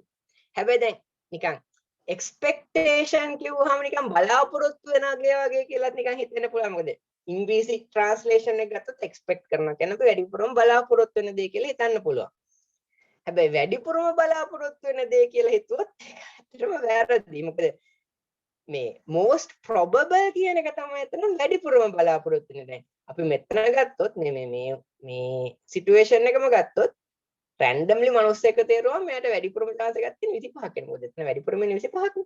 හැබැයි average එකට තමයි අපි expectation value කියන්නේ 21කට. ඇත්තට මෙතන 21ක් කියන මනුස්සයෙක් නෑ සරලවම කියනවා. හරිද? හැබැයි still ඒ වචනේ පාවිච්චි කරන්නේ average එකට. එතකොට expect කියලා කිව්ව ගමන් හිතන්න එපා ඒකෙන් තමයි වැඩිපුරම තියන්නේ කියන දේ. හරිද? ඒක වැදගත්. ඒක මේ පොතේ කියලාම තියෙනවා. හරිද? right. අනිත් එකට යමු. ඊළඟට දැන් අපි කතා කරා මෙතන දැන් කතා කරපු වැදගත්ම දේ තමයි මේ expectation value කියන එක. ඒක calculate කරන්නේ මෙන්න මේ විදිහට. හරිද? අනිත් දේ තමයි අපිට measurement එකක් තියෙනවා average of the squares of ages. ඒක ඇයි කරන්න කියන දේ පස්සේ තේරෙයි. හරිද? එතකොට සරලවම ඕනම දෙයක average එකක් විදිහට ගන්න මෙන්න මේ equation එක පාවිච්චි කළා. මෙන්න මේ equation එක පාවිච්චි කළා තමයි අපි average එක calculate කරන්නේ. හරිද? එතකොට squares වල average එක ගත්තත් හරිද? ඒ square වල තියෙන property එක එහෙම්මම යනවා. හරි දැන් මම මේ sigma notation එක ආපහු ලිව්වොත් එතන තියෙන්නේ j nj බෙදීම n කියන එක. හරිද? මතකද කලින් අපි මෙන්න මෙතන ඊට කලින් පිටු introduce කළා nj බෙදීම n කියන්නේ pj probability of obtaining j. හරිද? ඒ කියන්නේ සරලවම මෙතන තියෙන්නේ sigma j වැඩි කිරීම pj කියන එක. හරිද? මෙන්න මේක තමයි ස්ටෑන්ඩඩ් ෆෝමියුලා එක. හරිද? ඕනම දෙයක ඇවරේජ් එකක් හොයනවා නම් මේ විදිහට තමයි යන්නේ. හරිද? ඒ කියන්නේ ඒක ගොඩාක්ම ජෙනරලයිස් කළා මෙන්න මෙතන කියනවා. හරිද? average value of some function of j is given by this. ඒකට මේ function එක මෙහෙමනම් තියෙන්නේ එයාගේ average එක calculate වෙන්නේ මෙහෙම. මේක දැන් පොඩ්ඩක් නොතේරෙන තැනකට යන්න පුළුවන්. ඇයි මේ මෙච්චර මේක ගැන බරපතලව හිතන්න කියන දේ. ඒක තා චුට්ටකින් තේරෙයි. ඇයි මෙච්චර කියන්නේ මේ squares වල average එකක් ගන්න දඟලන්නේ කියන දේ. මම හින්දා අනිත් පිටුවටත් යන්නම්. ඔකට හේතුව තමයි මෙන්න මේ variance සහ standard deviation කියන එක. ඒ කියන්නේ ඒකෙන් සරලව අදහස් කරනවා මම ගොඩාක් විස්තර වශයෙන් කියන්න යන්නේ නැහැ. හැබැයි variance සහ standard deviation කියන්නේ අපිට තියෙන data ටික කොච්චරක් distribute වෙලා තියනවද කියන එකයි. කියන්නේ කොච්චරක් පැතිරිලා තියනවද කියන එකට measurement එකක් විදිහට දෙන්න පුළුවන් දෙයක් තමයි variance සහ standard deviation කියන්නේ. හරිද? ඒවටත් අර කලින් විදිහටම ෆෝමියුලාස් තියෙනවා. හරිද? එතරම් variance කියනකොට ඒගොල්ලෝ සිම්බල් එකක් විදිහට ගන්නෙ නෑ මම යටිද පටන් ගන්නකොට standard deviation කියන්නේ මෙන්න මේක. හරිද? එතකොට අපිට එන්නේ standard deviation කියන්නේ මෙන්න මේක. හරි. මෙන්න මෙතන පාවිච්චි වෙනවා average of the squares කියන එකයි. අන්න ඒකයි අපි අතන කතා කරන්න ගත්තේ. හරිද? squares වල මේ squared values වල average එක අඩු කරනවා average එකේ square එක. මේ දෙක සමාන නැහැ. හරි? මේ දෙක කොහෙත්ම සමාන වෙන්න අවශ්‍ය නැහැ. ඒ කියන්නේ දැන් අපි කලින් average එකක් කියලා දෙයක් calculate කරානේ. මෙන්න මේක j මෙන්න මේ දේ අපි කලින් calculate කරානේ. ඒ ආපු value එකේ වර්ගය ගන්න. හරිද? ඊට පස්සේ අපි වෙනම calculate කරනවා මෙන්න මේගොල්ලන්ගේ average එක. ඒ දෙකේ වෙනස ගන්නවා මෙහෙම. හරිද? ඒකේ square root එකට තමයි standard deviation කියන්නේ. දැන් මේක අහලවත්ම නැති එකකට මේක සෑහෙන්න නිකන් අමුතුම දෙයක් විදිහට හිතෙන්න පුළුවන්. ඇයි මෙච්චර දෙයක් කරන්න කියලා. ඒවට යම් කිසි වටිනාකම් තියෙනවා. කියන්නේ statisticiansලා ඒවට ඒ කියන්නේ ගොඩක් හොඳ වටිනාකමක් දීලා තමයි වචන මේ විදිහටම දීලා තියෙන්නේ. මේ මෙහෙමම ෆෝමියුලාස් ඩිරයිව් කරලා තියෙන්නේ. එතකොට ඒක ඇයි මේක මෙහෙම ස්ක්වයර් රූට්ස් ගන්න අනම්මනම් එච්චර දෙයක් කියන්න බෑ මෙතෙන්දි. හරි. හැබැයි ඒක ඔයගොල්ලෝ දැන් ෆැමිලියර් වෙන්න ඕනේ දේ තමයි මොන හරි data set එකක් තියෙනකොට මොන හරි data ටිකක් තියෙනකොට ඒවයි standard deviation කියලා දෙයක් තියෙනවා. ඒ කියන්නේ කොච්චරක් දුරට පැතිරිලා තියෙනවද කියන එකයි. හරිද? ඒක ගන්න මෙන්න මේ විදිහට. right? ඒ standard deviation එකේම වර්ගයට කියනවා අපි variance කියලා. හරිද? මේ වචන ඔයගලන්ට දැන් ඔයගොල්ලෝ මේ science field එකේ ඉන්නවා නම් අනිවාර්යෙන්ම අහන්න ලැබෙනවාමයි. හරිද? ඒතකොට පොඩ්ඩක් ඒවට ෆැමිලියර් වෙලා ඉන්න එක හොඳයි. හරිද? right. දැන් අනිත් දේ තමයි ටි වෙලාවයි තියෙන්නේ. අනිත් දේ තමයි දැන් මම මෙතන කතා කරේ කාමරයක ඉන්න මිනිස්සු ප්‍රමාණයනේ. හරිද? එතකොට ඒ කාමරය ගත්තොත්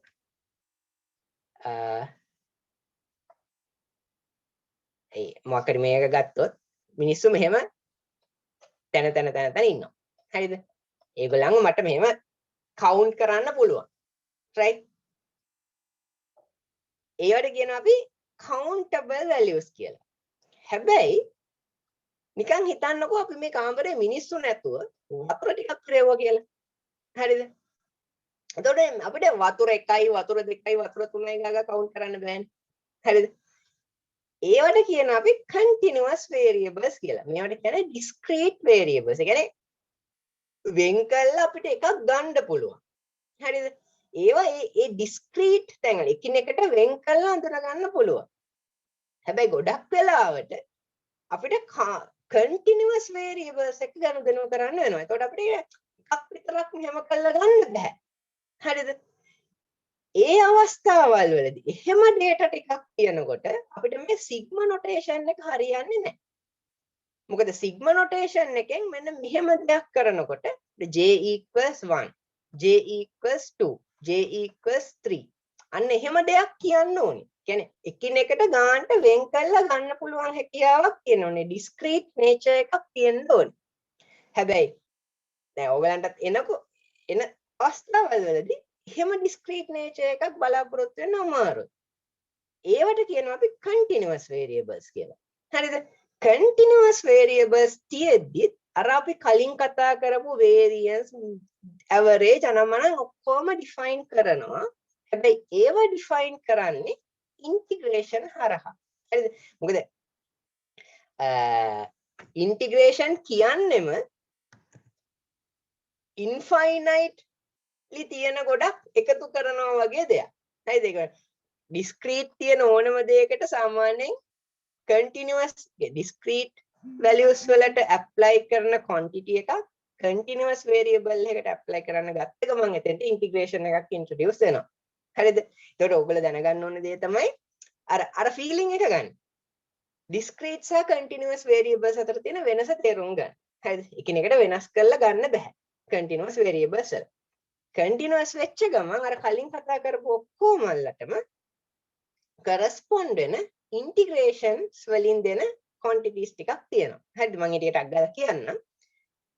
සහ එතන වැදගත්ම දේ තමයි දැන් මම මෙතන දැන් ඔය age එකක් විදිහට සැලකුවානේ. හරිද? එතකොට මෙතන අපි ගන්නවා age එක 5 වෙන. age එක 10 වෙන. අන්න එහෙම එක value එකක් දෙනවා මේ discrete හින්දා.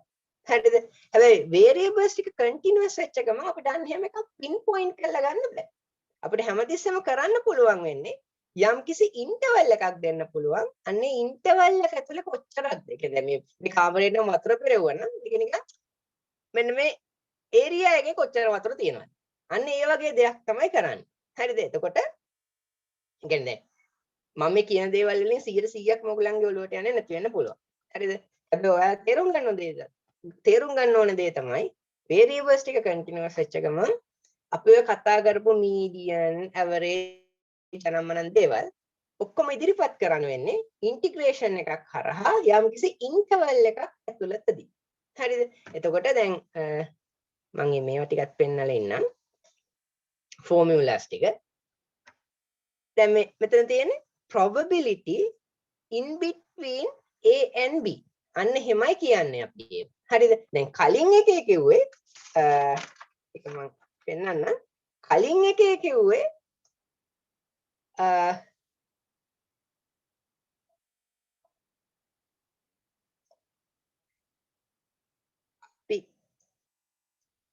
අපි ගත්ත මෙහෙම දෙයක්.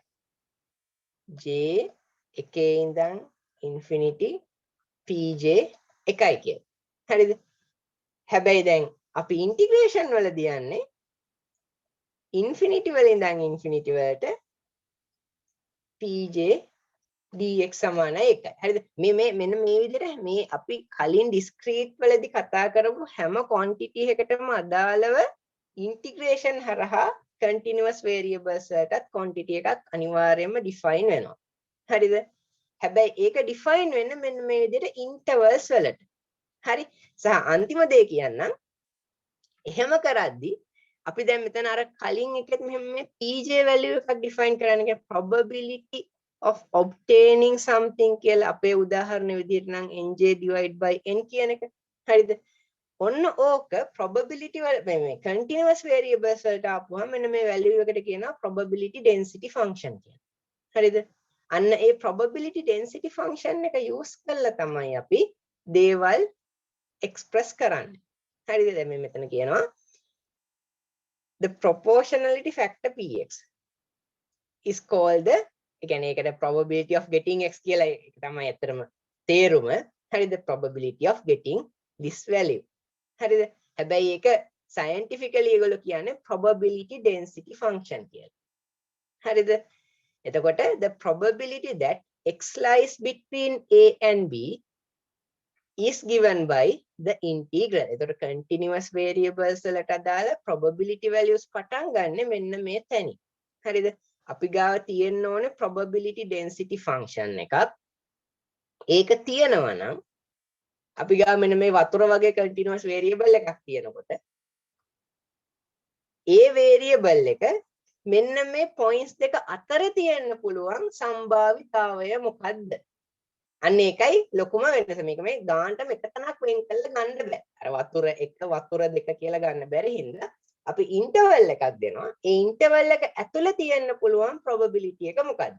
දැන් ඔයාලා නිකන් ඔළුවට යන්නත් ඕනේ. දැන් අපි ඔය wave particle නම නම් කතා කරනකොට ඒවත් කතා කරන්නේ මේ දෙන ඉන්ටර්වල් එක ඇතුළේ තියෙන්න පුළුවන් සම්භාවිතාවය. හරිද?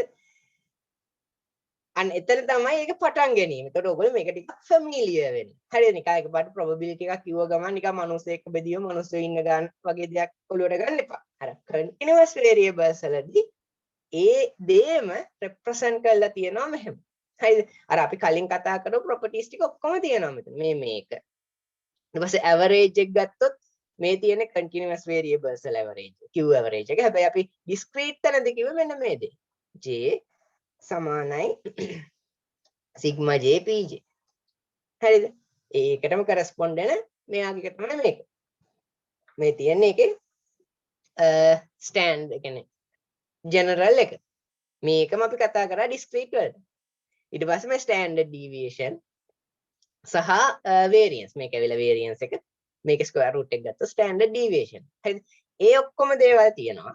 හැබැයි වෙනසකට තියෙන්නේ continuous variable එකක් මේක. ඒක එක්ස්ප්‍රස් කරන්නේ ඉන්ටිග්‍රේෂන් එකක් හරහා. හරිද? right. දැන් නම් වෙලාව හරි.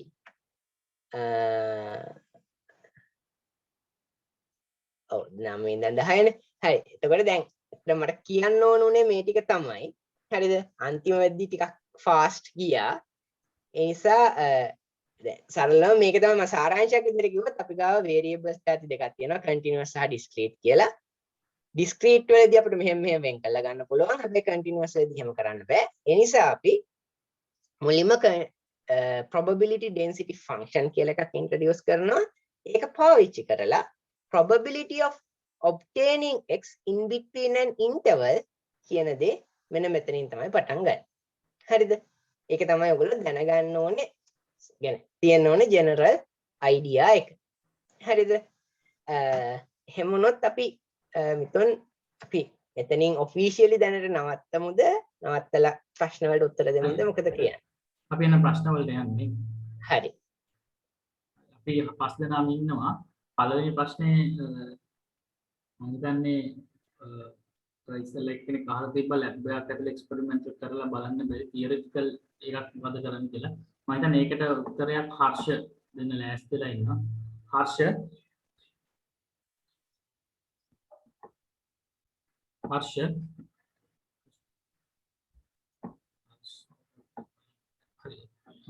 ප්‍රකාශනය මිතුන් මාව එනවද? ඔය connection එක. ආසු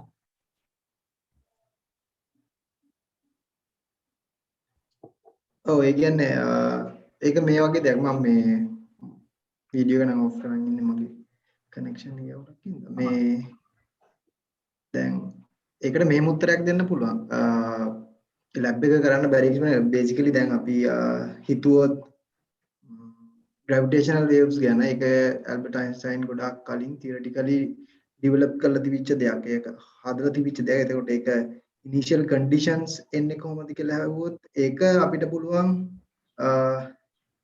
ඒ කියන්නේ අපි theory එකක් develop කරනකොට අපිට තියෙනවා මෙන්න මේක ගැන තමයි අපි මෙන්න මේ situation එක ගැන තමයි මේ theory එක අපි develop කරන්නේ කියලා. එතකොට ඒ theory එක develop ඒ කියන්නේ mathematical model එක build කරාම ඔයාට එන මොකක් හරි function එකක්. ඒ function එකට අපි අර සලකන real world එකේ තියෙන දෙයට ඒ දේ හොඳටම explain කරන්න පුළුවන් වෙන විදිහට අපිට කියන්න පුළුවන් අපි initial conditions දානවා කියලා. උදාහරණයක් විදිහට අපි 1D particle ඉන්න one dimensional box කියන එක ගත්තොත් අපිට කියන්න පුළුවන් අපි කියනවා ඒ මොකක් හරි particle එකේ wave function එක. එතකොට ඒකේ express කරන්නේ probability කියන එක ගැන ඒ theory එක develop කරපු කෙනාට idea එකක් තියෙනවා. එතකොට අපි කියනවා එහෙනම් මෙන්න මේ infinity වලට යද්දි probability 0 වෙන්න ඕන කියලා. මොකද අරක මොකක් හරි box එකක් ඇතුලේ region එකක් ඇතුලේ තියෙනවා නම් අපි දන්නවා අනන්ත දුරක් අපි මේ box එකේ ඉඳන් අනන්ත දුරකට ගියාම ඒ probability එක 0 වෙන්න ඕන කියන idea එක අපිට තියෙනවා. අනේ ඒක සරල උදාහරණයක්. අනේ ඒ විදිහට අපිට පුළුවන් අපි develop කරන මොකක් හරි mathematical model එක result එක අපි සලකනු ලබන දේ හොඳටම explain කරන්න පුළුවන් වෙන විදිහ බලලා අපිට initial conditions දාන්න පුළුවන්. නමුත් science වලදී අපි ගොඩක් පිළිගන්නේ experimentally prove කරාම. මොකද ඇල්බර්ට් අයින්ස්ටයින් predict කරලා තිබුණාට මෙහෙම gravitational waves exist වෙනවා කියලා. නමුත් ඒක අපි හොඳටම පිළිගත්තේ මේ ළඟකදී LIGO experiment එකෙන් පස්සේ. අර ඒ වගේ පස්සේ කාලෙක හරි අපිට ඒක prove කරන්න පුළුවන් වුණාම තමයි අපි ගොඩක් දුරට ඒක පිළිගන්නේ. මම හිතනවා උත්තරයක් හම්බුණා කියලා ඒකට. ඔව් ඒක ඇත්තටම ඒක ගැන තව ටිකක් කියනවා නම් මුලින්ම ගොඩක් වෙලාවට දැන් scientific field එකේ අපිට ඉන්න theoretical scientist ලයි experimental scientist ලයි කියලා જાති දෙකක්. theoretical කට්ටිය ගොඩක් එහෙම යන්නේ එක තැනක ඉඳගෙන theory එකක් build කරන එක තමයි කරන්නේ. ඒ theory එක පස්සපාලීනව තමයි ඒ කියන්නේ සමහර වෙලාවට experimentally අපිට හම්බ වෙන අහඹු සිදුවීම්. එහෙම නැත්නම් අපි කරන්නේ ගොඩක් වෙලාවට theory එකක් develop කරලා ඊට පස්සේ theory එකට අදාළ experiment කරනවා. උදාහරණ ගොඩක් තියෙනවා. දැන් හර්ෂ කිව්වා වගේ LIGO experiment එක. LIGO එක කියන්නේ අති විශාල ස්කන්ධ දෙකක් එකින් එක මුම් වෙන වෙලාවකදී මේ අවකාශ කාල space time එක repel වෙනවා. ඒ කියන්නේ දෝලණය වෙනවා. එතකොට තරංග නිකුත් කරනවා. එතකොට ඒ වෙලාවේදී මොකද වෙන්නේ? ස්පේස් එක නැත්නම් අපි මේ ඉන්න ඇත්තටම කිව්වොත් ඔයයි මමයි මේ හැමෝම පොඩ්ඩක් ෂේක් වෙලා තියෙනවා. ඒ gravitational waves එක ඩිටෙක්ට් කරන වෙලාව. ඒක ඩිටෙක්ට් කරගන්න ඊට පස්සේ LIGO කියලා ලොකු ලැබ් එකක් හදලා තියෙනවා. ඒ කිලෝමීටර් ගාණක් දිග ලැබ් එකක් L shape එකේ. ඒකෙදි ඒ waves දෙකක් දෙපැත්තට යවලා තියෙනවා. දෙපැත්තට යවලා ඒ දෙක එන වෙලාව බැලුවම ඒ වෙලාව දෙකක්. සාමාන්‍ය ලයිට් එකක් කොහේ හරි ගිහිල්ලා එනවා නම් ඒක එක වෙලාවෙම එන්නේ නැහැ. මොකද ලයිට් එකේ තියෙන ස්පීඩ් එක ඇවිල්ලා c. හැබැයි ලයිට් දෙක ඒ ආලෝකයේ ප්‍රවේගය කියන එක නියතයි. ආලෝකයේ දැනට තියෙන දත්තන ආලෝකයේ ප්‍රවේගය කියන එක නියතයි. ඉතින් ආලෝකයේ ප්‍රවේගයේ නියතයක් නම් අනිවාර්යයෙන්ම කාල දෙකක් වෙන්න නම් අපි දන්නා ප්‍රවේගය කියන්නේ දුර බෙදීම කාලය. හරියට කියනවා නම් විස්ථාපනීය බෙදීම කාලය. මෙතන අපි ගන්න වේගය මේ ප්‍රවේගය නෙමෙයි ආලෝකයේ වේගය ගත්තාම එතකොට කාලය වෙනස් වෙනවා නම් වෙනස් වෙන්න තියෙන අනිත් රාශිය තමයි දුර. ඒකෙන් තමයි පසුකාලීන හොයාගත්තේ මේ ස්පේස් ට්‍රිපල් එකක් හැදිලා තියෙනවා. ඒක තමයි ග්‍රැවිටේෂන් වේව් ඩිටෙක්ට් කරන්නේ. ඊට අමතරව ඔයගොල්ලෝ මම 2012 නොබෙල් ප්‍රයිස් එක හම්බුනේ හිග්ස් බෝසෝන් එක හොයාගත්තට. හිග්ස් බෝසෝන් එක කියන්නේ ස්පින්ලස් පාටිකල් එක මම එදා කිව්වා වගේ හිග්ස් බෝසෝන් එක අවුරුදු 50 ගණනක් විතර තියරිටිකලි තියලා තියෙනවා එක්ස්පෙරිමෙන්ටලි පස්සේ එකකින් ඔප්පු කරලා. ඒ වගේ තියරිටිකල් සමහර වෙලාවට ඒක අනිත් පැත්ත වෙන්නත් පුළුවන්. ගොඩක් වෙලාවට සිද්ධ වෙන්නේ තියරිටිකල් දේවල් කරලා ඒකට අදාළ එක්ස්පෙරිමන්ට් කරාම තමයි තියරි එක හරියට වැලිඩේෂන් වෙන්නේ. හරි ඊළඟට අහලා තියෙන තව ප්‍රශ්නයක් particle in a 1D box experiment ඒක අපි potential well එක ගැන කියලා දෙන්නේ කියලා දෙන වෙලාවට ඒක ගැන කතා කරමු. එහෙම නැත්නම් දැන් උත්තරයක් දෙනවා නම් ජයජීවන or potential well එක ගැන 1D box එක ගැන අහනවා. ඔව් මේ අපි 1D box එක ගැන කතා කරන තමයි හිතාගෙන ඉන්නේ. මේක හැබැයි අහලා තියෙන්නේ මේ එක්ස්පෙරිමන්ටලි බලන්නේ කොහොමද කියන එක. එක්ස්පෙරිමන්ටලි බලන එකක් ගැන නම් මගේ එහෙම අයිඩියා එකක් නෑ. ඩිල්හන් මොකක්ද අයිඩියා එකක් තියෙනවද? එක්ස්පෙරිමන්ටලි බලන්න පුළුවන්. මම හිතන්නේ particle in a 1D box කියන ideal situation එකක්. ඒ කියන්නේ particle in a 1D box කියන්නේ මොකක් හරි දුරක 1D කියන්නේ එක dimension එක කියන්නේ x direction එකේ විතරක් කිසිම interaction එකක් නැත්තම් ඒකට තමයි 1D box කියන්නේ ඒක ideal situation එකක්. අර කලින් ප්‍රශ්නේ වගේ theoretical situation එකක්. ඒකට experimentally බලන්න හරිම අමාරුයි. බලනවා නම් ඉතින් interactions අයින් වෙච්ච ultra system එක ගන්නවා. අපි එතකොට මේ box එක ඇතුලේ potential එක එහෙම 0 කියලා අරගෙන මේ ගොඩක් අර calculation එක කරන්නේ. එතකොට practically එහෙම potential එක 0 කියන position එකක් හොයන්න බෑ. එතකොට මේක theoretical situation එකක් තමයි. ඔව් මම අයදා කිව්වා වගේ අර කුකුලෙත් පිටර දාන්න ඕන නම් ගෝලාකාර කුකුලෙන් වික්ටයක් ඇතුලේ වගේ තමයි. ඒ කියන්නේ මේවා ideal situations. ඒ කියන්නේ වැඩිදුර මේ lecture එකේදී ඔයගොල්ලෝ discuss කරයි. මේ තව ප්‍රශ්නයක් අහලා තියෙනවා. පොඩි දෙයක් එකට ඇඩ් කරන්න නම් මිතුන් මේ දිල්ලාන් පොඩ්ඩක් මම පොඩි දෙයක් ඇඩ් කරන්නම් ඒකට මේ කියන්නේ දැන් ඔය particle in a 1D box කියන්නේ අපි ඔය මේ quantum mechanics නිකන් තේරුම් ගන්න කරගන්න වගේ ගත්ත දෙයක් කියලා හිතන්න පුළුවන්. නමුත් ඕකේ ඇත්තම යෙදීම තියෙන්නේ ඔතන නැවෙන්න පුළුවන්. මොකද quantum theory එක use කරලා අපිට ගොඩක් දේවල් explain කරන්න පුළුවන් වෙලා තියෙනවා. එතකොට ඒක quantum theory එක කියලා දෙන්න වගේ හිතාගත්තා. ඒ කියන්නේ ඒක තියෙන්නේ මෙහෙමයි කියලා වගේ එක්ස්ප්ලেইন කරගන්න යොදා ගන්න දෙයක් කියලා අපිට හිතන්න පුළුවන්. ඔය 1D box කියන්නේ මොකද උදාහරණයක් විදියට දැන් මොකද්ද අපි ගත්තොත්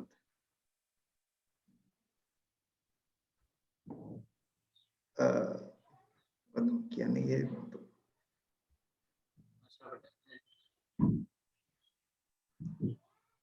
ඔය කියන්නේ මට කියන්න ඕනේ අර ඒ කියන්නේ අපිට මේක ඒ කියන්නේ අපේ ඇත්තමේදීම මේක නොවෙන්න පුළුවන් කියන දේ. ඒ කියන්නේ අපි මේවා අර මොඩල්ස් වගේ quantum mechanics තේරුම් ගන්න දිල්ලාන් මම හිතන්නේ එහෙම කිව්වොත් අපි හොඳයි නේද ඒක?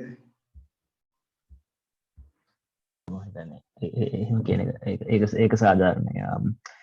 මට පොඩ්ඩක් ඔන්න ඇඩ් කරන්න පුළුවන් දැන් ඔය පාටිකල් දැන් මගේ රිසර්ච් එක ගත්තාම විශේෂයෙන්ම මම කරන්නේ සිස්ටම් එක දැන් basically කාබන් චේන් එකක් ඔය දන්නකොල එතිලීන් ඔය මොකද්ද කාබන් ඩබල් බොන්ඩ් තියෙන සිංගල් චේන් එකක්. ඒක මගේ බේසික්ම assumption එක තමයි මේක 1D මොලිකියුල් එකක් කියන එක.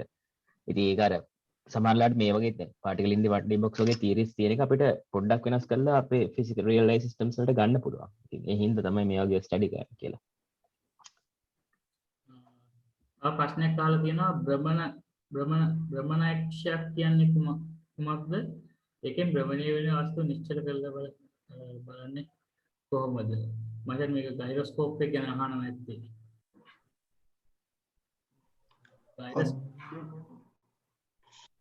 අත්භ්‍රමණීක්ෂය කියන්නේ ඒක නෑ ගයිරොස්කෝප් එක වෙන්නේ තියෙන්නේ සිංහලට මම ගයිරොස්කෝප් එක ගැන කියපු නිසා. ගයිරොස්කෝප් එකක් කියන්නේ සාමාන්‍යයෙන් අපි පාවිච්චි කරන්නේ ගොඩක් වෙලාවට රොකට්ස් වල එහෙම නැත්නම් ප්ලේන්ස් වල පොසිෂන් එක බලා ගන්න. ඒකේ ඇන්ගුලර් මොමන්ටම් එක වෙනස් වෙන විදිහෙන් අපිට පොසිෂන් එක හොයා ගන්න පුළුවන්. ඒකේ ගයිරොස්කෝප් එක සාමාන්‍ය පාවිච්චි කරන්නේ ප්ලේන් වල ඉන්න තැන හොයා ගන්න. ප්ලේන් එක ඇල කොච්චරක් ඇල වෙලා තියෙනවද කොච්චරක් කිලික් තියෙනවද කියලා. එහෙනම් ඒ ඇන්ගුලර් මොමන්ටම් එක තියෙන ඩිරෙක්ෂන් එක අනුව අපි ඒකේ පොසිෂන් එකයි ඒක කොච්චර ටිල්ටඩ් වෙලා තියෙනවද කියන එකයි බලන එක තමයි අපි සාමාන්‍යයෙන් කරන්නේ. ඇටොමික් ලෙවල් ඔබ්සර්ව් කරන්න පුළුවන් එකද අපි ගිය සතියේ උත්තරයක් දුන්නා. ගිය සතියේ වීඩියෝ එකේ ඇති උත්තරේ ඊළඟට අහලා තියෙනවා පාටිකල් ඉන්න 1D box එකෙන් බලන්නේ කොහොමද කියලා. ඒකට දැන් උත්තරයක් දුන්නා. shall conclude the session 1.5 or 2 hours. Actually, 1 hour is not enough to explain such a deep. So it's a good idea, but I don't think that because this is at Dilhan's time, it is around 4:30, ne? ඔය අපි එක එක්කෙනාගේ කාලය වෙනස් හින්දා ඒ ප්‍රශ්නෙත් අපිට තියෙනවා. අපි කොහොමත් පැයක් ලෙක්චර් එක කරලා ඔයගොල්ලෝගේ ප්‍රශ්න ඉවර වෙනකන් උත්තර දෙනවා. ඉතින් almost it will take around 2 hours නේ. Last time also it happens. ඊයේ සතියේ ලෙක්චර් එක join වෙන්න බැරි වුණා. ඒක දාලා තියෙනවා. හරි, තව මොනවා හරි ප්‍රශ්න තියෙනවා නම් ඔයගොල්ලන්ට අහන්න පුළුවන්. ඕන ප්‍රශ්නයක් අහන්න පුළුවන්. මිතුන් මම හිතන්නේ එක ප්‍රශ්නයක් මම ගහනවා අපිට ඒක අහලා තියෙනවා quantum වල තියෙන continuous variables මොනවද කියන එක. ඔව් මම හිතන්නේ මේ මෙතන දැන් quantum වල තියෙන variable කියන්නේ දැන් physical ඒ කියන්නේ physical world එකේ ඒ කියන්නේ ලෝකේ තියෙන variables තමයි quantum වල classical කියන්නේ අපි මේ ලෝකේ දකින දේවල් විස්තර ගන්න models theories දෙකක් right. එතකොට අපිට උදාහරණයක් විදිහට position momentum විස්ථාපනය ගම්‍යතාව ඔය ඔක්කොම variables classical වල ගන්න variables ඔක්කොම quantum mechanics වල තියෙනවා. වෙනස තියෙන්නේ දැන් quantum level එකේදී අපි කියනවා ඔයගොල්ලෝ ඉස්සරහට උනත් කාටි කරේ මේ quantum mechanics වලදී ඔක්කොම variables at some level ඒවා ඔක්කොම discrete. ඒ කියන්නේ ශක්තිය වුණත් අපි කියනවා ඉලෙක්ට්‍රෝන වල ශක්ති මට්ටම. ඒ කියන්නේ මේ ශක්ති මට්ටම E1 E2 කියලා තියෙනවා. ඒ දෙක අතර ශක්තියින් ගන්න බෑ. ගිය සතියේ මිතුන් කතා කරනකොට අර සමහර අයට ප්‍රශ්නයක් වුණා කොහොමද ඉලෙක්ට්‍රෝන එක මිතුන් කියනකොටත් කිව්වේ මේ ඉලෙක්ට්‍රෝන එක E2 වල දා E1 වලට ඒ කියන්නේ ශක්තිය ලීක් වෙන්නේ නැහැ කියන එක ෆෝටෝන්ස් එළියට දීලා. ඒතකොට ඒ කියන්නේ ඒ මොකද ක්වොන්ටම් තියරි එක අනුවම ශක්ති මට්ටම් ඩිස්ක්‍රීට්. හැබැයි අපිට ඉන්ටිග්‍රේෂන් පාවිච්චි කරන්න පුළුවන්. දැන් අද චරිත කතා කරේ විදිහට මේ variables ඔක්කොම පුළුවන් අපිට ඉන්ටග්‍රේට් කරන්න පුළුවන් කියලා assume කරන්න. මොකද ඒ ශක්තිය ඒ discreteness එක energy levels අතර gap එක ගොඩාක් පොඩි. ඒ හින්දා ඒ variable එක අපිට treat කරන්න පුළුවන් continuous කියලා. දැන් ඔයගොල්ලෝ integration කියන එක ඇත්තටම අපි හිතන්නේ අර ඒ කියන්නේ integrate කරනවා කියන්නේ ඒ variables අතර discrete continuous variable එක කියන එක අපිට හිතන්න පුළුවන් discrete variable එක but ඒ variables අතර gap එක ගොඩක් අඩුයි කියන එක. මම හිතන්නේ චරිත මේක වෙන සමහරට තව හොඳ idea එකක් වෙන්න පුළුවන්. ඒ හින්දා දැන් position momentum කියන එකත් quantum mechanically හොඳට මේ ගොඩක් ඒවා ඇත්තටම discrete variables but A discreteness එක හරි අඩුයි. චරිත මම හිතනවාට හරි එඩ් ගන්න තියනවා නම් එකට අවදිලන් ඇත්තටම අපි කොහොමත් දැන් ඔය ඉන්ටිග්‍රේෂන් හෝ ඩිෆරන්සියේෂන් වල continuous variables වලට අපි theoretically යන්නේ ඇත්තටම discrete ඒවා ගොඩාක් එකතු කරනවා කියන එක. ඒක fullම theoretical විදිහට ගියොත් discrete ඒවා infinite ප්‍රමාණයක් එකතු කරනවා කියන එක. ඉතින් අර mathematically හිතුවොත් අපිට ඒ infinite කියන දේ ඇත්තටම tangible දෙයක් නෙමෙයි. කියන්නේ අපිට හරියටම වෙන් කළා බලන්න පුළුවන් දෙයක් නෙමෙයි. ඒකම අර feeling එක ගන්න කියලා කිව්වෙත් නෑ. ඇත්තටම අපි infinite ප්‍රමාණයක් තියනවා කිව්ව ගමන් අර එකිනෙකට වෙන් කළා ඉවරයක් කරන්න පුළුවන් තැනක් වෙනකන් යන්නේ නැහැ. ඒකයි. කොහොමත් දැන් ඔය කිව්ව විදිහටම අපි ඉන්ටිග්‍රේෂන් වලටත් ඇත්තටම වෙන්නේ එතන පොඩි පොඩි දේවල් ගොඩාක් එකතු වෙන දෙයක්. ඒකට ඔය කිව්ව දේ මම හිතන්නේ ඒක ඩිරෙක්ට් ඇප්ලිකේෂන් එකක් විදිහට සලකන්න පුළුවන්. ඉතින් ඒක පොඩ්ඩක් ඒක ඕනම තැනක මේ ඔය පොට්ටක් මාත්‍රේ කියවොත් ඒක දැන් මටත් ඒක ලොකුවකට මෙතන කියන්න ටිකක් අමාරු වෙලා යනවා. හැබැයි ඔයාලට තේරුම් ගන්න අවශ්‍ය නම් ඒක හිතන්න පුළුවන් දේ තමයි දැන් ඉන්ටිග්‍රේෂන් කියන්නේ අපි සරලව දැන් ඔය ලෙවල් වල කරනවා වගේ graph එක තියෙන area එක. හැබැයි ඒක අපිට තව ටිකක් වෙන් කරලා ගත්තොත් ඒ area එක පොඩි පොඩි කෑලි වලට කඩලා අපිට ඕන නම් එකතු කිරීමේ ලකුණ දාලා ගන්නත් පුළුවන්. හැබැයි ඒක වැරදි කියනවා. එතකොට හැබැයි මේ කඩන පොඩි පොඩි කෑලි ගොඩාක් චූටි කරන්න මම චුට්ටක් ස්ක්‍රීන් එක ෂෙයා කරන්නද?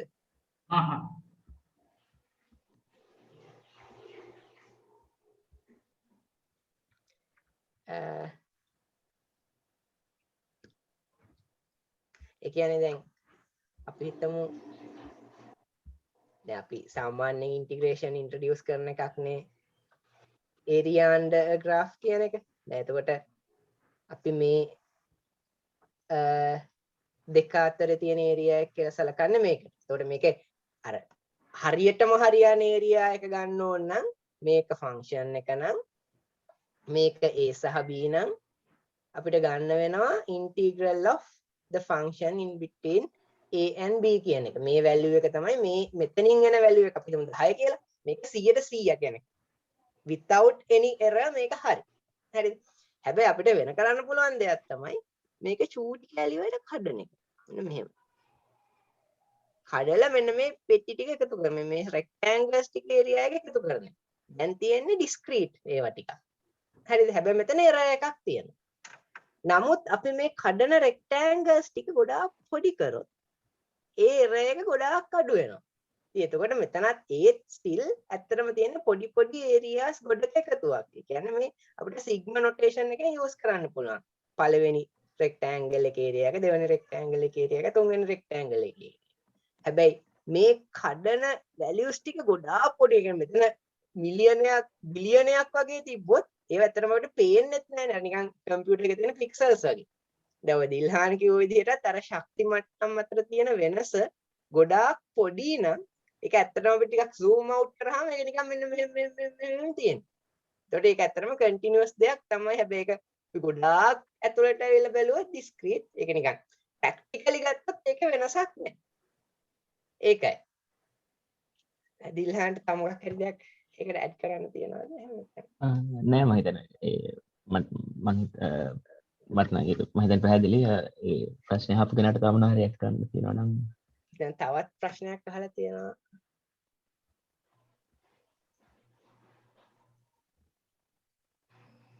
excuse me දැන් ඔය ගොඩක් පොඩි වෙනස දැනට හොයාගෙන තියෙන පරිදි නියතයක්ද කොන්ස්ටන්ට්ද යන්නේ?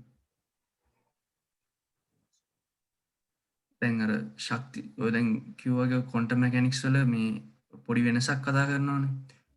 ෆන්ඩමෙන්ටල් වලට යද්දී ඒවා මේ වෙන වශයෙන් තියෙනවා කියලා නෝ දැන් අර දැන් කිව්වේ. ඇටම් එක ගැන කතා කරද්දී ඇටම් එකේ ශක්ති මට්ටම් ගැන කතා කරොත් ශක්ති මට්ටම අපි ඩිස්ක්‍රීට් කියලා කිව්වනේ. ඒ ශක්ති මට්ටම් වලට අදාළව අපේ ඉක්වේෂන් එකක් තියෙන ඉක්වේෂන් එකෙන් බලා ගන්න පුළුවන්. දිල්හාන අපිට ඇහෙන්නේ නැහැ. දිල්හාන ඇහෙන්නේ නැහැ.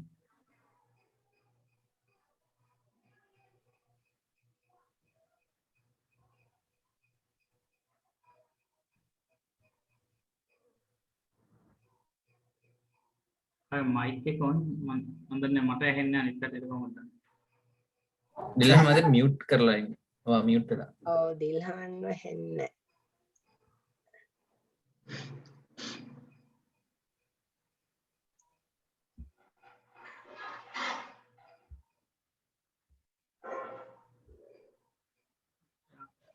ජයජීවන වර මොකක් හරි උත්තරයක් දෙන්න තියෙන දෙයකට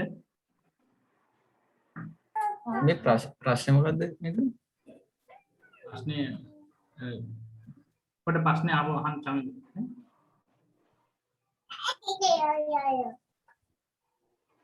ප්‍රශ්නේ පොඩ්ඩක් ආව අහන්න. මේ ක්වොන්ටම් මෙකැනික්ස් වලින් ගොඩක් පොඩි වෙන්න ඒවා මේ විවික්ත කියන ඩිස්ක්‍රීට් වැලියුස් වලට යනවා කියවනේ. දැන් අර රස කිව්වා වගේ එහෙම වෙන් වෙනවා. ඒතර මම අහන්නේ ඒක මේ අපි මොකක් හරි නියත අගයක් තියනවද දැනට හොයාගෙන තියෙන පරිදි වෙනසට නැත්තම් කියන එක නෑ. එතන වෙන්නේ කියන්නේ අර මේ පොඩි වෙන්න අර ඩිස්ක්‍රීට්නස් කියන එක හොඳ පැහැදිලිව බලන්න පුළුවන්. ඒ කියන්නේ ඩිස්ක්‍රීට්නස් එක අපි ඒ කියන්නේ ඉග්නෝර් කරන්න බෑ. අර ගොඩම ප්‍රින්සිපල් ක්වොන්ටම් නම්බර් එක පොඩි වෙන්න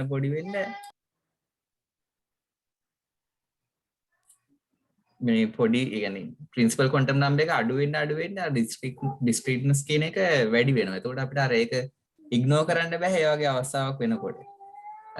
දැන් අර අපි ගන්න මැක්‍රොස්කෝපික් ඔබ්ජෙක්ට්ස් වල තියෙන්නේ ප්‍රින්සිපල් ක්වොන්ටම් නම්බර් එක ගොඩාක් ලොකු නම්බර් එකක්. එතකොට අර ඩිස්ක්‍රීට්නස් එක ඉග්නෝර් කරන්න පුළුවන්. හැබැයි අර ඉලෙක්ට්‍රෝන වගේ මයික්‍රොස්කෝපික් පාටිකල් වලට යනකොට අපිට ප්‍රින්සිපල් ක්වොන්ටම් නම්බර් එක පොඩි අගයක් ඒ කියන්නේ පොඩි ඉලක්කම් වලට යනවා. එතකොට අපිට අරක ඩිස්ක්‍රීට්නස් එක ඉග්නෝර් කරන්න බෑ. ඒක අර මේ ලෙවල් එකෙන් පස්සේ කියලා එහෙම ස්පෙસિෆිකලි කියන්න බෑ. ඒ වුණාට මයික්‍රොස්කෝපික් ඔබ්ජෙක්ට්ස් වල නම් අපි අනිවාර්යෙන් ඒක කන්සිඩර් කරන්න ඕනේ.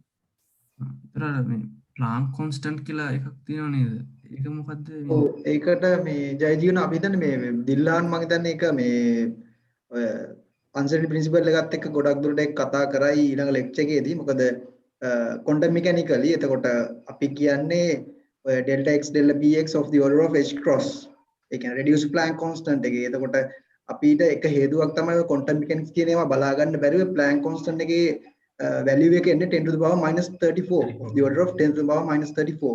එතකොට ඔන්න ඔය හේතුව ඔය ඒ ඉතාමත් කුඩා අගයේ හින්දා තමයි අපිට ඔය මේ ක්වොන්ටම් මෙකැනික්ස් කියන ඒවා හොඳට බලන්න පුළුවන් ඔය මේ ගොඩක් පොඩි දේවල් වලට රයිට්. එතකොට අපිට ඔය මේ අන්සර්ටි ප්‍රින්සිපල් එක දාලා අපිට කැල්කියුලේට් කරගන්න පුළුවන් මොන වගේ ඒරියා එකකද ඒ මොන වගේ රීජන් එකකද අපිට මේ ප්‍රින්සිපල් එකෙන් විසිබල් ආන්සර් එකක් ගන්න පුළුවන් කියන දේ වගේ අපිට සාමාන්‍ය කැල්කියුලේට් කරගන්න පුළුවන්. ඔය අහන්නේ ප්‍රශ්නේ කියලා මට හිතෙනවා. ඔව් ඒක කැල්කියුලේට් කරගන්න පුළුවන් අපිට මේ අන්සර්ටි ප්‍රින්සිපල් එක පාවිච්චි කරලා. මොකද ඒ වගේ මම දැකලා තියෙනවා ගණන් තියෙනවා ඒ වගේ. දිල්හාන් මම හිතන්නේ ඒ වගේ අපි එක්ස්ප්ලেইন කරන්න පුළුවන් වෙයි වගේ ලෙක්චර් එකේදී නේද? ඔව් මම හිතන්නේ පස්වෙනි ලෙක්චර් එකේ වගේ නේද අපි අන්සර්ටි ප්‍රින්සිපල් කතා කරන්න ඉතින්. මටත් පොඩි කමෙන්ට් එකක් දෙන්න පුළුවන් කියන මේ දැන් ඒ ප්‍රශ්නෙට දැන් උදාහරණයක් විදිහට අපි හිතුවොත් දැන් ඔය එන ඩිස්ක්‍රීට්නස් ගැප් එක ඒක අපි ගන්න හැමිල්ටෝනියන් එක මත. ඒ කියන්නේ අපි මොන සිස්ටම් එකද මත තීරණය වෙනස් වෙනවා. දැන් ඉලෙක්ට්‍රෝන එකක් ගත්තොත් ඉලෙක්ට්‍රෝන එක ඒදී එනර්ජි ගැප් එක අපි දන්නවා ෆස්ට් එකයි සෙකන්ඩ් එක ඒගොල්ලෝ ලෙවල් වල කරනවා ලෙවල් n equals 1 and 2 අතර ගැප් එකට වඩා 2 and 3 අතර ගැප් එක අඩුයි. අර 1 over n squared වලින් යන්නේ. ඒකෙන් තමයි ඉලෙක්ට්‍රෝන එකේ එනර්ජි ගැප්ස් කොයි හරි වෙලාවක බවුන්ඩරි එකක් තියෙන්නේ.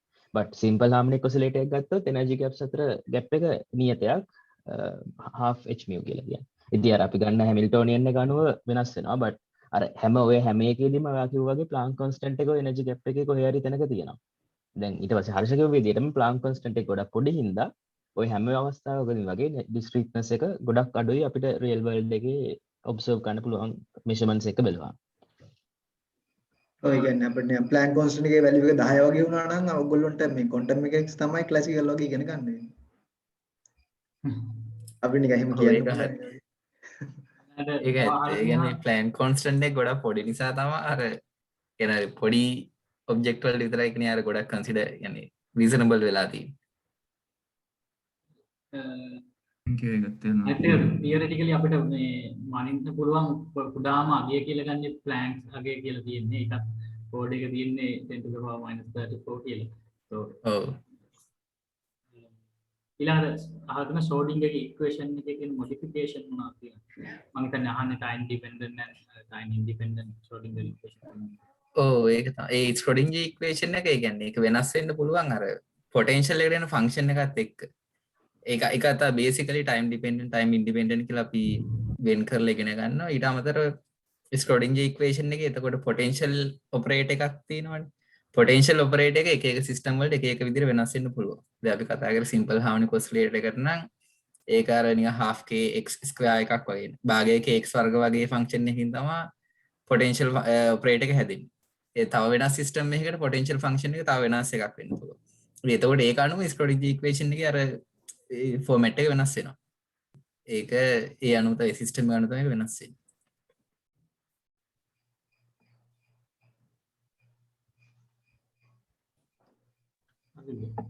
තව ප්‍රශ්න තියෙනවා නම් අහන්න.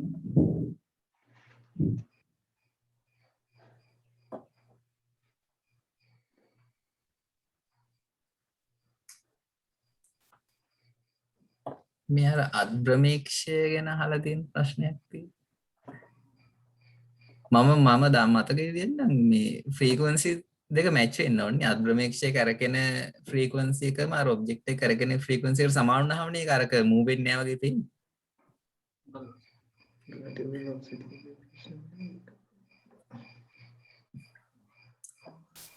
අර මොකද්ද වෝටර් ටැංක් එක්ස්පෙරිමන්ට් මොකද්ද අපි කරන්නේ? ඒ ලෝක කාලේ කරේ. රැලිති ටැංකියේදී කරනවානේ මේ වගේ එක. මට මතකයි විදිහට ෆ්‍රීකවන්සි මැච් වෙන්න ඕනේ. ෆ්‍රීකවන්සි මැච් වෙනවා. ඔව් එතකොට තමයි අරක මූව් වෙන්නේ නැහැ වගේ පේන්නේ.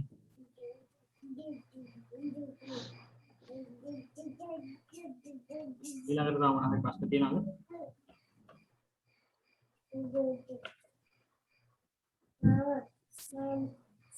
හරි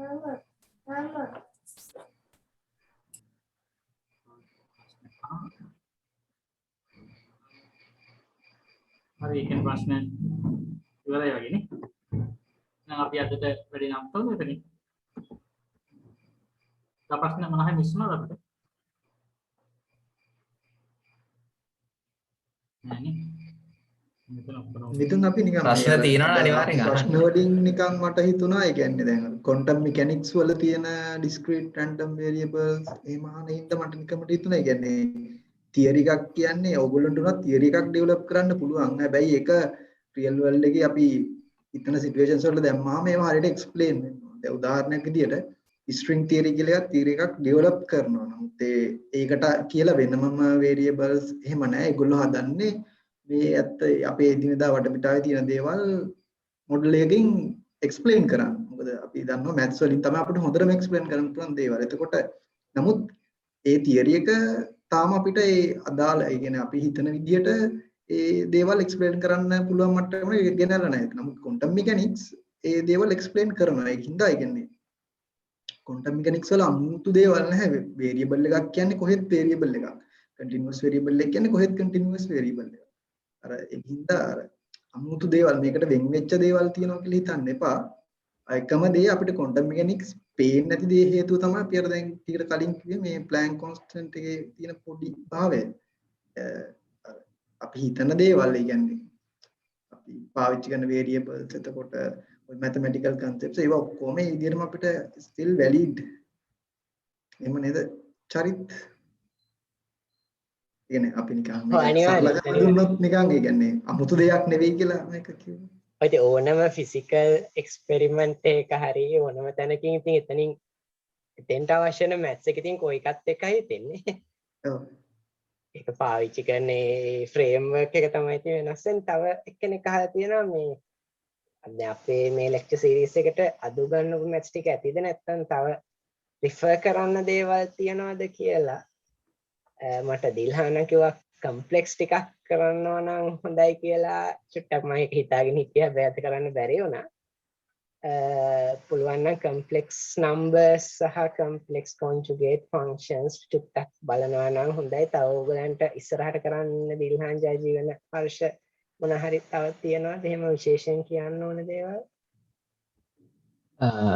අපි මෙහෙම දැන් අපි ප්ලෑන් කරලා තියෙන දැන් අද චරිත්ගේ ලෙක්චර් එක තිබුණේ ඊළඟ ලෙක්චර්ස් 3ට අවශ්‍ය මැත්ස් ටික ඩිස්කස් කරන්න ඊළඟට. දැන් ඔය වගේම චරිත තව ලෙක්චර් එකක් එනවා 6 වෙනි ලෙක්චර් එක. ඒකෙදි තව ටිකක් අපි කවර් කරන්න හිතන් ඉන්නවා.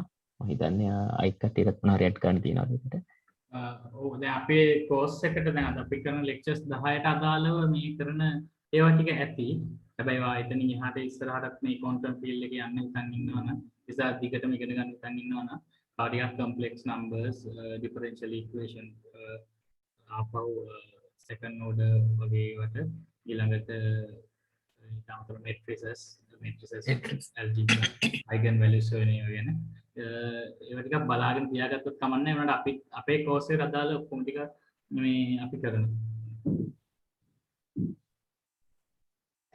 පොඩි දෙයක් මේ ඔයගොල්ලෝ මොන දේ කරන්න උනත් සාමාන්‍යයෙන් ordinary differential equations සහ partial differential equations වගේ දෙයක් දැනගෙන ඉන්නවා නම් කෝකටත් හොඳයි. කොයි පැත්ත ගියත් ඔය දේවල් අනිවාර්යෙන් පාවිච්චි කරනවා මොන සබ්ජෙක්ට් එක කරත්. ඒක චුට්ටක් ඔයගොල්ලෝ ඉස්සරහට ඉගෙන ගන්නවා නම් ඒවා චුට්ටක් ටාගට් කරලා කරන්න පුළුවන් නම් ගොඩක් හොඳයි. ප්‍රශ්නයක් අහලා තියෙනවා. සාමාන්‍යයෙන් තරංගයක වේගයේ මාධ්‍ය මත රඳා පවතින්නේ ඒ ලෙවල් ඒ ආලෝක විදුලක් ප්‍රතිපලදී තරංගයේ සංඛ්‍යාතය වෙනස් කරනවා. ආලෝක වේගයේ මාධ්‍යයක් ඇතුළතේ රඳා පවතිනවා. ආලෝකයේ වේගය ගැන ප්‍රශ්නයක්. ඇත්තටම ඔයගොල්ලෝ ඉලෙක්ට්‍රොමැග්නටික් වේව් එකක් රික්තයක් තුළ ස්පීඩ් එක වෙනස් කරන්නේ නැහැ කියන එක තමයි මම හිතන්නේ මේ කියලා තියෙන සාමාන්‍ය තරංගයක වේගයේ මාධ්‍ය මත රඳා පවතින්නේ නැහැ කියලා. ඇත්තටම මාධ්‍ය ඒක මේ කියලා තියෙන එක වැරදි මෙතන. ඔව් ඒක තමයි. තරංගයකින් මාධ්‍ය වෙනස් වෙනවා. උදාහරණයකට ගත්තොත් ශබ්දය අපි දන්නවා ශබ්දේ වැඩිපුරම හයියෙන් යන්නේ ශබ්ද කියන්නේ තරංගයක්. ශබ්දය කියන්නේ ඒක වැඩිපුරම හයියෙන් යන්නේ solid වල. ඒ කියන්නේ ඝන ද්‍රව්‍ය වල. ඊළඟට අපි liquid වලට ගියාම මේක ඊට වඩා අඩුයි. ඒ කියන්නේ 1000 ගාණක් මට විදිහට 5000 ගාණක් solid වල 1000 ගාණක් වතුරේ ඊට පස්සේ normally අපේ එයාවල 340 meters per second. So මේ සංඛ්‍යාතය තමයි වෙනස් වෙන්නේ නැත්තේ. ඇත්තට මාධ්‍ය වෙනස් වුණාට. මාධ්‍ය වෙනස් වුණාට. තරංග ආයාමයයි වෙනස් වෙනවා. තරංගායාමයයි වේගය වෙනස් වෙනවා සංඛ්‍යාතය වෙනස් වෙන්නේ.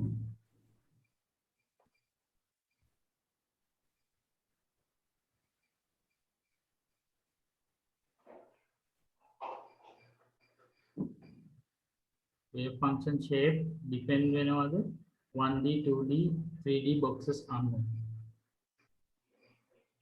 shape එක ඉතින් කොහොමද 1D කියනකොට අපිට එන්නේ flat surface එක අර නිකන් line එකක් වගේ 2D වෙනකොට ඒක නිකන් පොලේ ගන්නවා වගේ 3D වෙනකොට තමයි අර මේ සම්පූර්ණ plane එකකම වගේ wave එකක් එන්නේ shape එක අනුව complete shape එක එන්නේ නේද? ඔව් 3D වෙනවා තමයි අපිට complete shape එක එන්නේ දැනට තියෙන mathematics අනුව ඉස්සරහා dimensions වලට අපිට දැක ගන්න බෑ 3D වලට වඩා වැඩි dimensions වල. ඉතින් up to now 3D වෙනකන් අපිට දැක ගන්න පුළුවන්. තමන හැක්කන් තියෙනවද ඔයගොල්ලන්ට? මේ wave function එකේ shape එක අර මේ වෙනස් වෙනවනේ state එක කියන්නේ අපි දැන් ground level එකට එක විදියක් first excited state එකේදී වෙනස් වෙනවා shape එක. එහෙම එකක් තියෙනවා නේ කියන්නේ කොහොමද 1D 2D 3D අනුව වෙනස් නෑ වෙනවා. අහන්න වෙන එක මම හිතන්නේ. ඔව් harmonic oscillator එක වගේ නෙමෙයි මම හිතන්නේ ආවේ. 3D 2D වෙනකොට අඳින විදිය වෙනස් වෙනවා කියන්නේ. මං හිතන්නේ ඔතන තියෙන තව එකක් තමයි අපි shape එක කියන්නේ මොකක්ද කියන එක හර්ෂ කිව්වත් වගේ අපි normally කියන්නේ shape කියන්නේ probability density එක probability එක. ඒකට ඒක මම හිතන්නේ මේ ඒක තමයි අපි විස්තර කරේ.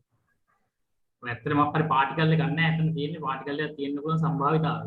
තමයි shape එක අපි අඳින්නේ. ඉස්සරහට අන්තිම දවසට අපි කිව්වා ඉස්සරහට පැහැදිලි කළ දෙයක් උඩට. තමන හරි ප්‍රශ්න තියෙනවා.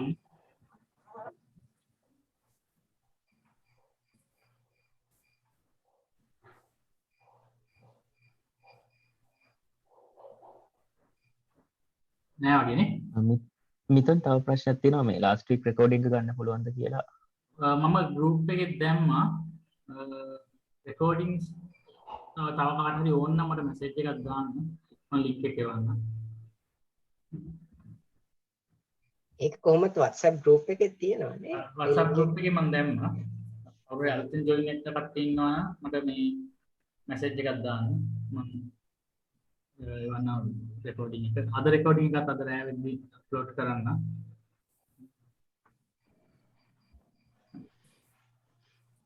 ඊළඟට අන්තිමටම මම මේක කියලා නවත්තන්න අද නවත්තුනේ මේ ප්‍රශ්නේ.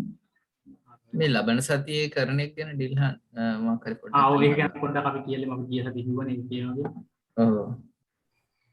ලබන සතියේ අපි කරන්න හිතන් ඉන්නේ quantum mechanics පටන් ගන්න. basically introduction එකෙන් පටන් ගන්න මොකද්ද wave function එක කියන්නේ මොකක්ද observable එකක් කියන්නේ මොකද්ද operator එකක් කියන්නේ මොකද්ද basic ටික බලන්න. ඊට පස්සේ අපි basically introduction එකක් ගන්න තමයි හිතන් ඉන්නේ. ළඟට ඒකෙන් build up කරයි ළඟ lectures දෙකේදී. තව එකක් ඔයගොල්ලන්ට කියන්න ඕනේ මේ lecture series එකෙන් පස්සේ තවත් පොඩි දෙයක් කියන්න තියෙනවා. particle physics වලට කැමති කවුරු හරි ඉන්නවා නම් මම කතා කරා CERN වල වැඩ කරපු අපේ ලංකාවේ දෙන්නෙක් ගැන මට එක්කෙනෙක්ගෙන් රෙස්පොන්ඩ් එකක් හම්බුණා.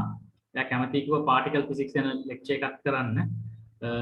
මේකෙන් පස්සේ particle physics කියන්නේ A level වල ඉගෙන ගන්න එක නෙමෙයි. අනිත් එක ඊට අමතරව එයා අපේ මලින්ද මම කතා කරා එයා කැමති කිව්වා මේ ගැන lecture එකක් කරන්න.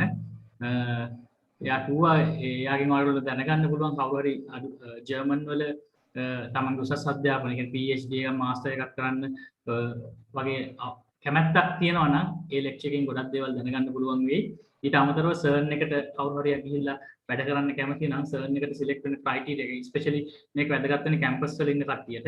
කැම්පස් අන්ඩර් ග්‍රැජුවේට්ස් ලට සර්න් එකේ යන්න chance එකක් තියෙනවා. සර්න් එකේ ගිහිල්ලා මාස 3ක් අර මතක විදියට මාස 3ක් සර්න් එකේ රිසර්ච් සයන්ටිස්ට් කෙනෙක් විදියට වැඩ කරන්න කැම්පස් යන කට්ටියට අවස්ථාවක් තියෙනවා.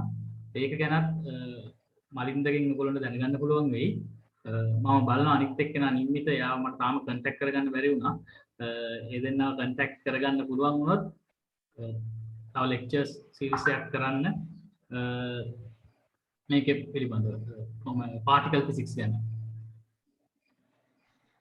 අපි පස් දෙනාට අමතරව ඒගොල්ලෝ ඉන්නවනේ ඒකට. හරි.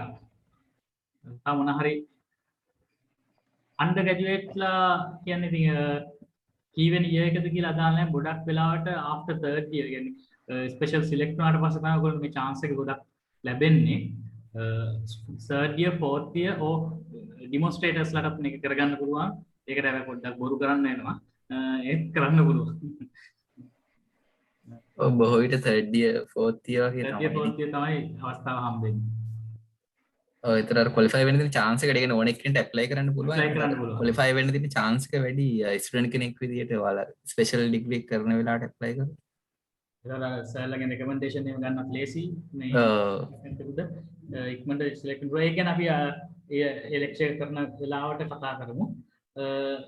කවුරු හරි කැමති කට්ටිය ඉන්නවනම් ඒකට කට්ටියට කියන්න. හරි. තව ප්‍රශ්න නැහැ කියලා මම හිතන්නේ. ප්‍රශ්න මොනවා හරි තියෙනවද නැන්නේ? එහෙනම් අද නවතුමු.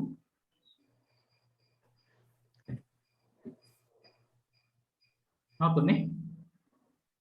හරි. එහෙනම් අද ලෙක්චර් එක ඉවරයි මෙතනින්. ආපහු ලබන සතියේ හම්බෙමු අපි. Okay, see you then. See you.